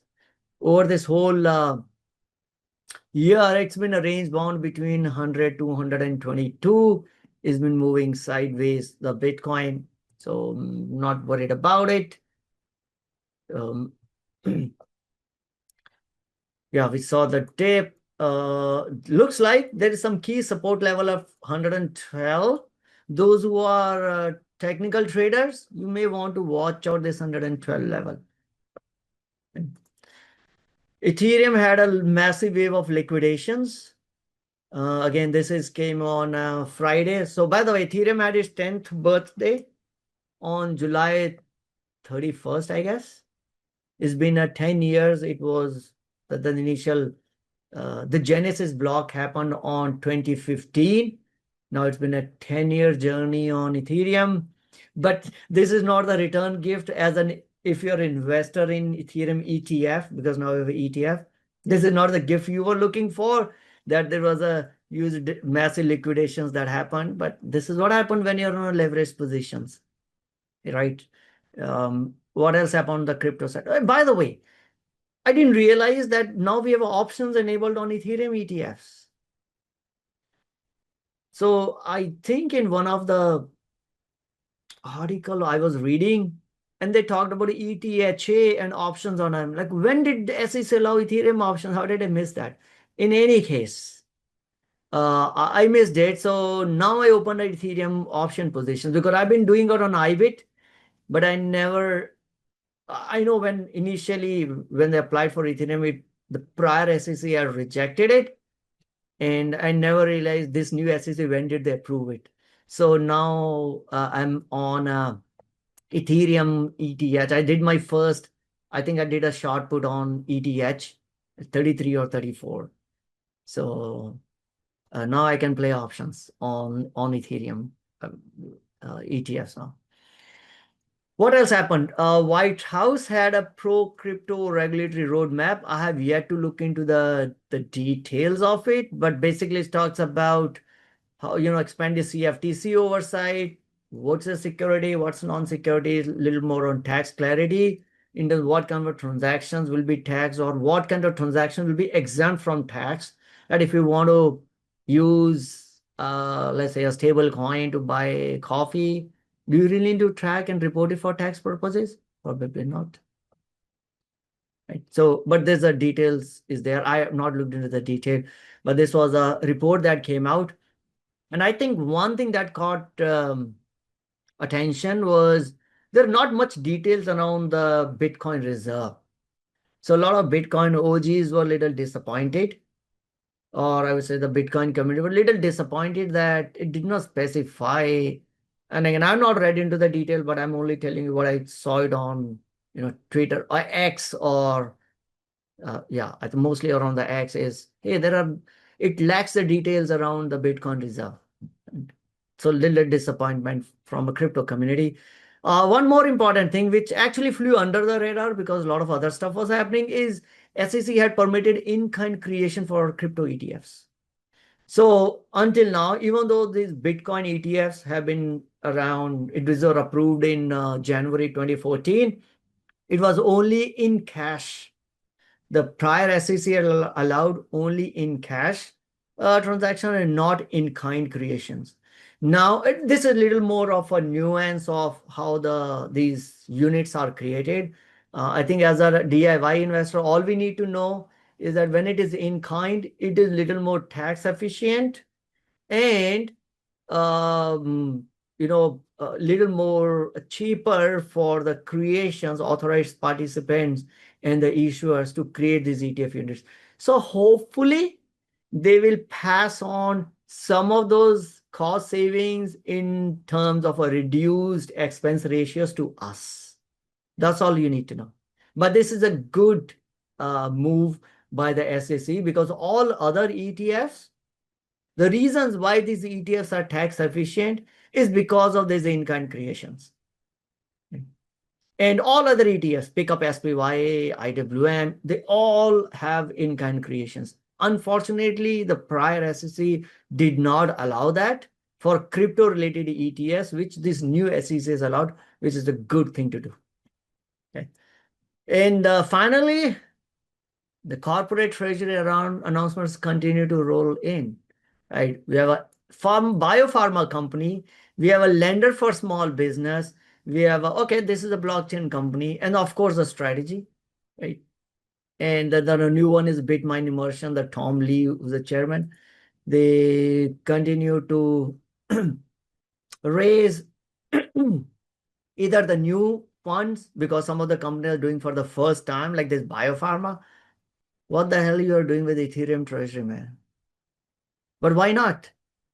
When the market is just giving you multiples of your NAV, maybe I'll put $425 million and my market cap will go up by $600 million, $700 million. So why not? So, all right. Or they will rebrand themselves like ETHZilla. Who were around in, of course, we didn't have this meeting, 2017, Long Island Blockchain Tea. There was a Long Island iced tea company out of Florida in 2017 when, when there was all crypto, everything was blockchain, became the hot name. They changed their names to Long Island Blockchain Iced Tea, and the stock was up like like a couple of 100%. I mean, you get the wind, right? What happens? So why not? Let's call ourselves at the ETHZilla or so. Eventually, this will not end up well, despite all whatever the proponents of ETH or Tom Lee and Michael Saylor has to do it, because when everyone is on the one side of the boat, you know what will happen, right? But party goes on until it stops. Last week I shared these many companies, and yeah, the party is going on. The toughest time is if you are getting into the party now, the toughest will be to figure out when do you leave the party. Dave says 33 you are assigned. No, it's a September expiration. So there's a lot of time value left in it. And if I get assigned, that's fine. Or maybe I'll roll it. I'll figure out what's the cash position, but I don't think it's a sign. I'm not at an assignment risk. So let's look at ETH. September 34. I have $2, sorry. Yeah, $2 of extrinsic value left in it, right? So lot more time remaining for assignment. So don't have to worry about it. Okay, let's look at the portfolio, and I share it at the first meeting after the end of a previous month. So here's the portfolio looks like, and I think someone had a question of what are my 5 holdings. Here's the 15 one, right? Okay. This is bad, right? This is the end of June. Between June and July, not much change, looks like, right? Google has moved up. So I think overall ASML has been out of top 15 and ARKB is in. Now this was as of 7/31, end of July. Friday, things have changed. Maybe ARKB has now fallen out of top 15. Who knows? And I don't want to bother about it right now. We'll tell you again at the end of August. But this is what I hold. I think the other changes are Apple has fallen out of top 10 for the first time. ever since I've been sharing it for maybe 2 years now, Apple has always been in top 10. But this has been first time I think Apple is now out of top 10. And Bitcoin ETF is now on the leaderboard for the first time. But times have changed. Right. So these are the changes. Right. I'll sip some water. If you have any questions, ask now about my portfolio or wait for the next month.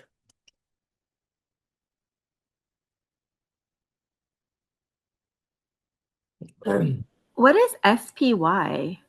SPY is a S&P 500 ETF. Oh, it's an ETF. So you have a lot in ETF versus individual stock. That's interesting. Okay. Yeah, when I was a new investor, I had a lot of individual stocks. The more I read about the market, the more I realize that how little I know. So I started to reduce my individual stock holdings and move more towards ETFs. Yeah, unfortunately, like if you know, when I knew less, I thought, oh my God, I know a lot. I know how to do this. The more I study about the market and the companies, I realize that there is how little I know. That's interesting. And then Mercado Libre, obviously, is super expensive stock. You must have got it when it was lower, obviously. No, it's not so super expensive. You're looking at not super expensive. I'm sorry, it's in the thousands, right? So I wouldn't say it's super expensive, but there are certain stocks that that's why I was looking at Netflix. Okay, so etc. But I think, I guess for me as an investor, I think yeah. So Mercado Libre, I got in Mercado Libre when my first buy was when it was around 350. Yeah, and I like the business, and then I've been buying it consistently since then. And I think I always have a standing limit order to buy it if markets punishes it, which it did in November 24. I picked up a few more at $1,700 because market just puked on their investment in Brazil. I'm like, come on, can market not look? Can you analysts not look beyond 1 year?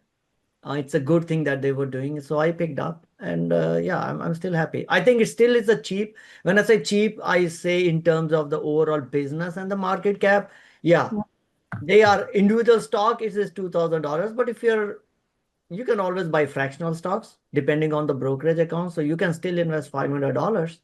You don't have to buy full stock. Yeah, no, it's definitely a stock that's always done really well. So that's good to know. Okay, thank you. Cool. All right. Any other question? I think last time you said you hold 80% cash. No, I've never been on 80% cash. Maybe you're confusing me with someone else. Dave, I've never been on 80% cash. What's the difference between ARKB and IBIT? A good question. So IBIT I use for my active trading account. ARKB, all my holdings are in my retirement account. It is because its expense ratio is slightly better than IBIT. Not too much. If you look at ARKB, ETF, ARKB, it is, I think, expense ratio is 0.21, 21 million. You get the wind. That's where it's come from. And the ETF, IBIT, it is 25 basis. Oh no, this is wrong. So because this is what they started with, and I realized that this is actually wrong.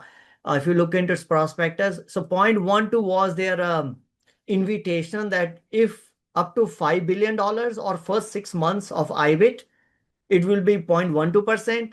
And now the IBIT has got what, $60 billion underneath. So right now you are paying actually 0.25%. So that's the reason. And now that's the reason why I hold ARKB. It's on my retirement account, and but it doesn't have a good option volume. So in my trading account, I trade options on IBIT. So I also hold a little bit of a IBIT because get assigned, I hold it, then I'll sell covered calls against it, but at a smaller portion, right? So that's a difference. If you have a limit order to buy, do you also sell puts on regular basis? So when it comes to Mercado Libre, the option market is not that liquid. That is on for Mercado specifically. I have a limit buy order because I'll be willing to buy the share. But on others, yes, I will have a puts, etc. I have a, I mean, you can, I do share it's on my website, right? In terms of my trades. So you can see puts, covered calls. I put a collar on Amazon that turned out to be good. I was lucky. Now I think I have a collar spread on Microsoft. And I also did, I have a lot of hedging trades. Most of my trades are hedging ones. In general, can you tell us what a fundamental metrics to look at a stocks, top 5 fundamental metrics? I think last week I covered, so I look at their margins, right? Operating margins, and especially a lot more focus on operating margins, little less on our net profit margin. I look at return on invested capitals.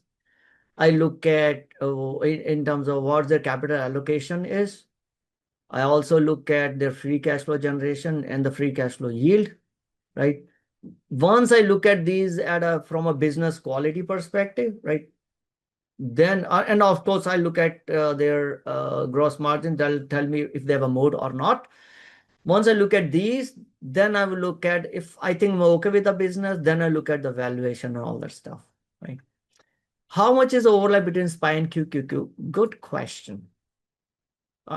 Today I'm getting great questions. So this is what I also did this week is I was always thinking about it. I own SPY, I own QQQ, I own Meta, I own Google, I own Microsoft, and all these also feature in some of the the ETFs that I hold, right? How do I know what's my overall exposure on Meta? So I did what I did, okay, this week was also, and I'll probably show you the number, something which I called as a telescope, which means dig deeper into your individual position and then tell me what your overall impact is. So let me hide some of the numbers because I don't want to. Okay, so this is my telescopic position would be, which is this.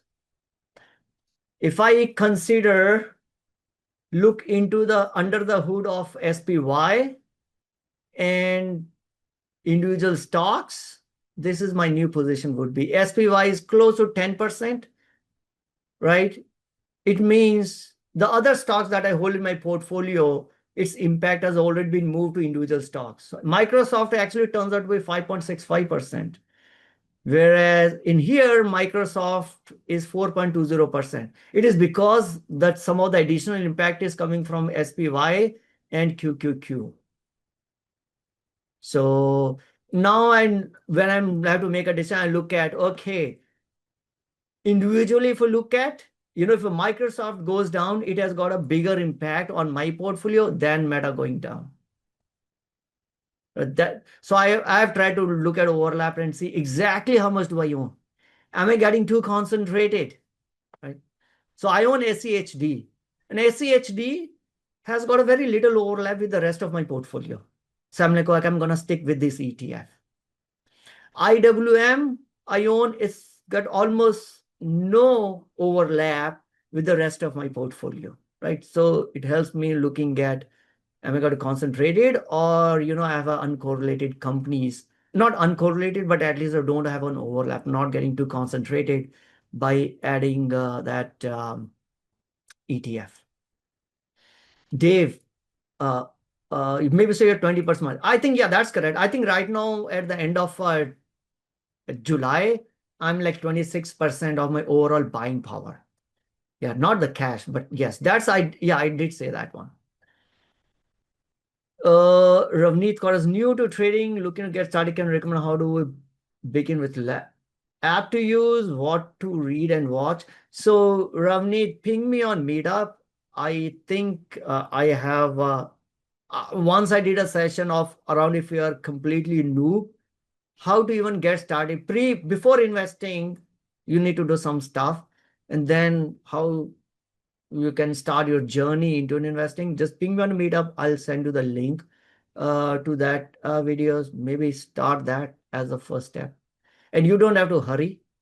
There's a lot of a time. I mean, in the investing, only thing that you do when you try to get quickly is lose money.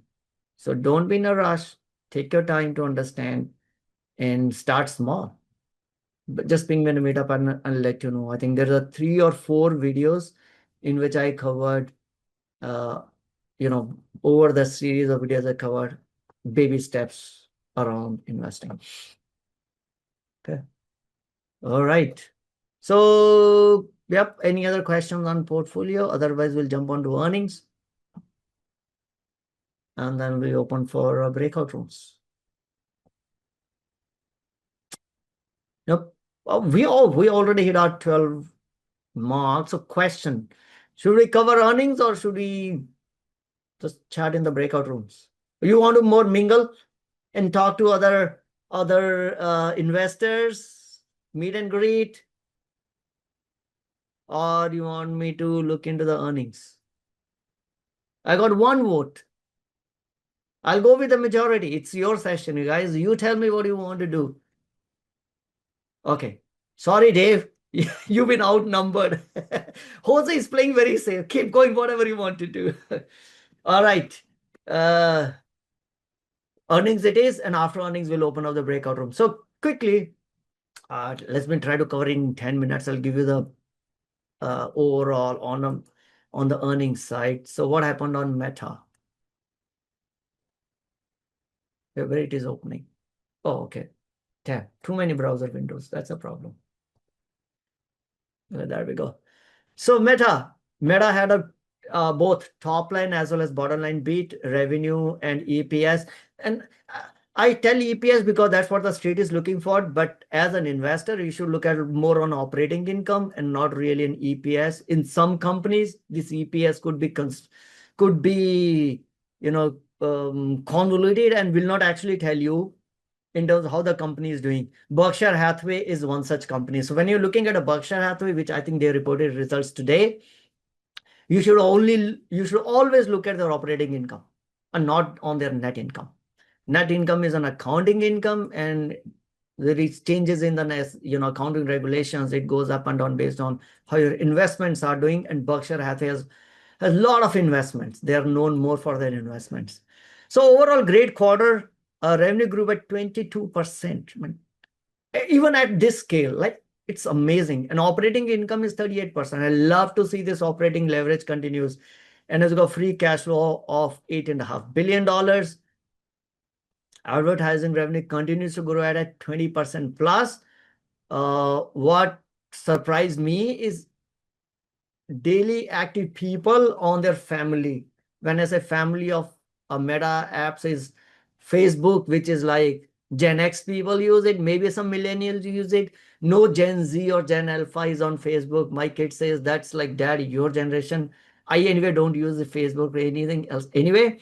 But kids are all on Snapchats and Instagram and TikTok. But Instagram is also owned by Meta. So they have like overall, what, 3.48 billion, more than half of the world population is on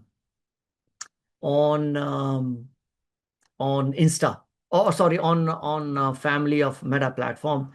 Ad impressions grew 11%, which I like more is around that they had a pricing power. They're able to increase their average price per ad by 9%, right? So the other thing which I know he talked about is individual super intelligence. In that, like, gave market was very enthusiastic about that. They gave their guidance perspective, nothing much. And capital allocation, they bought provided dividend of $9.76 billion. Sorry, The buyback was $9.76 billion and $1.33 billion of dividend. I don't even know why they do dividend, but I understand why they have to, so that now they can be, because there are some funds, those are called income funds. They have a mandate that they will invest only in dividend paying companies.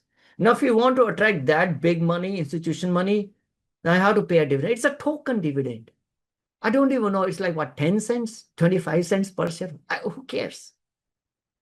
Like it is just as a token, so that now you can attract some of the pension funds, retirement CalPERS, or endowment funds whose mandate is that they can only invest in dividend paying companies. Or there are actually funds like ETFs that are dividend only ETFs. Now Meta gets an allocation into that. I think that probably is the reason. Otherwise, just doesn't make sense to pay this dividend, right? And the market liked what they saw, that by using AI in-house, they've been able to get this operating leverage, which means, not only that the top line is growing, but they've been able to operate the business a lot more efficiently by using AI. Third is he's not shying away from investing billions and billions of dollars to basically compete or maybe lead AI. He's been burnt by Apple earlier, right? They lost the mobile operating system game. He's so much dependent on Apple for distribution of his app that he doesn't want to do that, in the same boat again when it comes to AI. So he's been paying $1 billion. I think they try to get someone from Thinking Machines up to by offering $1 billion to an employee. And I think the employee declined. At least that's what the market says. But he's been paying $100 million, $200 million to some AI researchers to build a team. And so far, market has been rewarding it. At least it's showing up in their end business result, right? Then he can afford to spend that much amount of money. Has anyone used Meta integrated AI search on WhatsApp? No, I have not used. What happened to Metaverse? Nobody's talking about Metaverse. The Reality Labs revenue is only $370 million, and I think they still is losing a lot of money. I don't know the numbers, but I think, I'm not on numbers here, but I think Reality Labs is probably still losing $3 billion, $4 billion per quarter. So which is those partnership with Excel or Exotica for glasses and all that stuff, right? And I don't know that Horizon virtual meeting place. Well, who cares? He's got a new AI to play, and he is able to show that he's got a business on which he can depend to continuously fund this AI expenses, right? So that's a Meta platform. Oh, Microsoft. Same thing. They had a top line beat as well as a bottom line beat. Overall, great quarter. Again, operating leverage continues. $25 billion of free cash flow. One thing which had the market push up the stocks of Microsoft, it was up like 4-5%. Is this 29% growth in Azure? Forget about everything. Forget about the personal companies down 15%. Who cares? Right? The fact that Azure grew 39%, which was way higher than what the market was expecting. I think in the previous quarter, they grew 34%, maybe 34, 35. I don't recall the right number right now. But from that to now 39% year over year growth, which is good. And now it has got more than $75 billion annualized revenue. It is catching up fast with the leader, which is AWS. That's the only number you need to know, up 39%. And then the stock was up, not 4, 5, it was up like 9%. And of course, it continues to return capital to shareholders. It's a good diversified business. And Yeah, and I'm happy shareholder for Microsoft. There is nothing much to read in the report other than the fact that Azure was up 39%. Unless you have a specific question. On the other hand, you had Amazon. I've been trying to experiment with now OneNote, so you'll see different one. So Amazon stock was down 8%. And Amazon had a triple beat. They beat on their top line revenue, they beat on their EPS, and they also raised the guidance, which was better than what the street was expecting. So they had a triple beat, and the stock still sold off 8%. Reason? Amazon revenue was even AWS revenue grew. It grew 17.5%. Street was expecting 17%. And this is why trying to play the earnings is so difficult. You don't know what's going to happen to the stock after earnings. Street was expecting less than what they have done for AWS, and it still sold off. You know, it is because, hey, you know what? Do you see the other company in Seattle? Microsoft, a small company called Microsoft, they grew 39%. They beat us the estimates, street expectation by much bigger margin than you have been able to beat. So I'll sell your stock. So that's exactly what happened. Ignore everything else. Every other business, I think, on the Amazon side has done much better than what the market was expecting. Their e-commerce growth 11%, online stores 11%, advertising grew 23%. Right? It's a silver lining. Overall, it's a $61 billion TTM business. But the whole valuation and the whole idea was the AI stuff is around AWS. And the bigger question is, hey, Andy, you grew up in AWS side. You were made the CEO because you know this business. Right? What happened? Did you lose market share? Did Azure take away your market share on the AI? Please understand, it will be difficult as you become bigger and bigger. It will be difficult for you to grow at the same rate.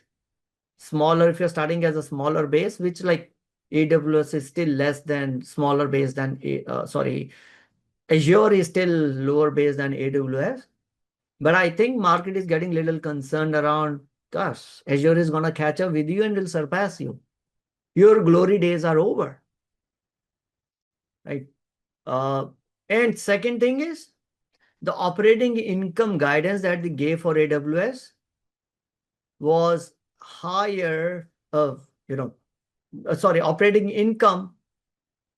Well, Street was looking at $19.5 billion, and the midpoint of the range is lower than what the Street was expecting.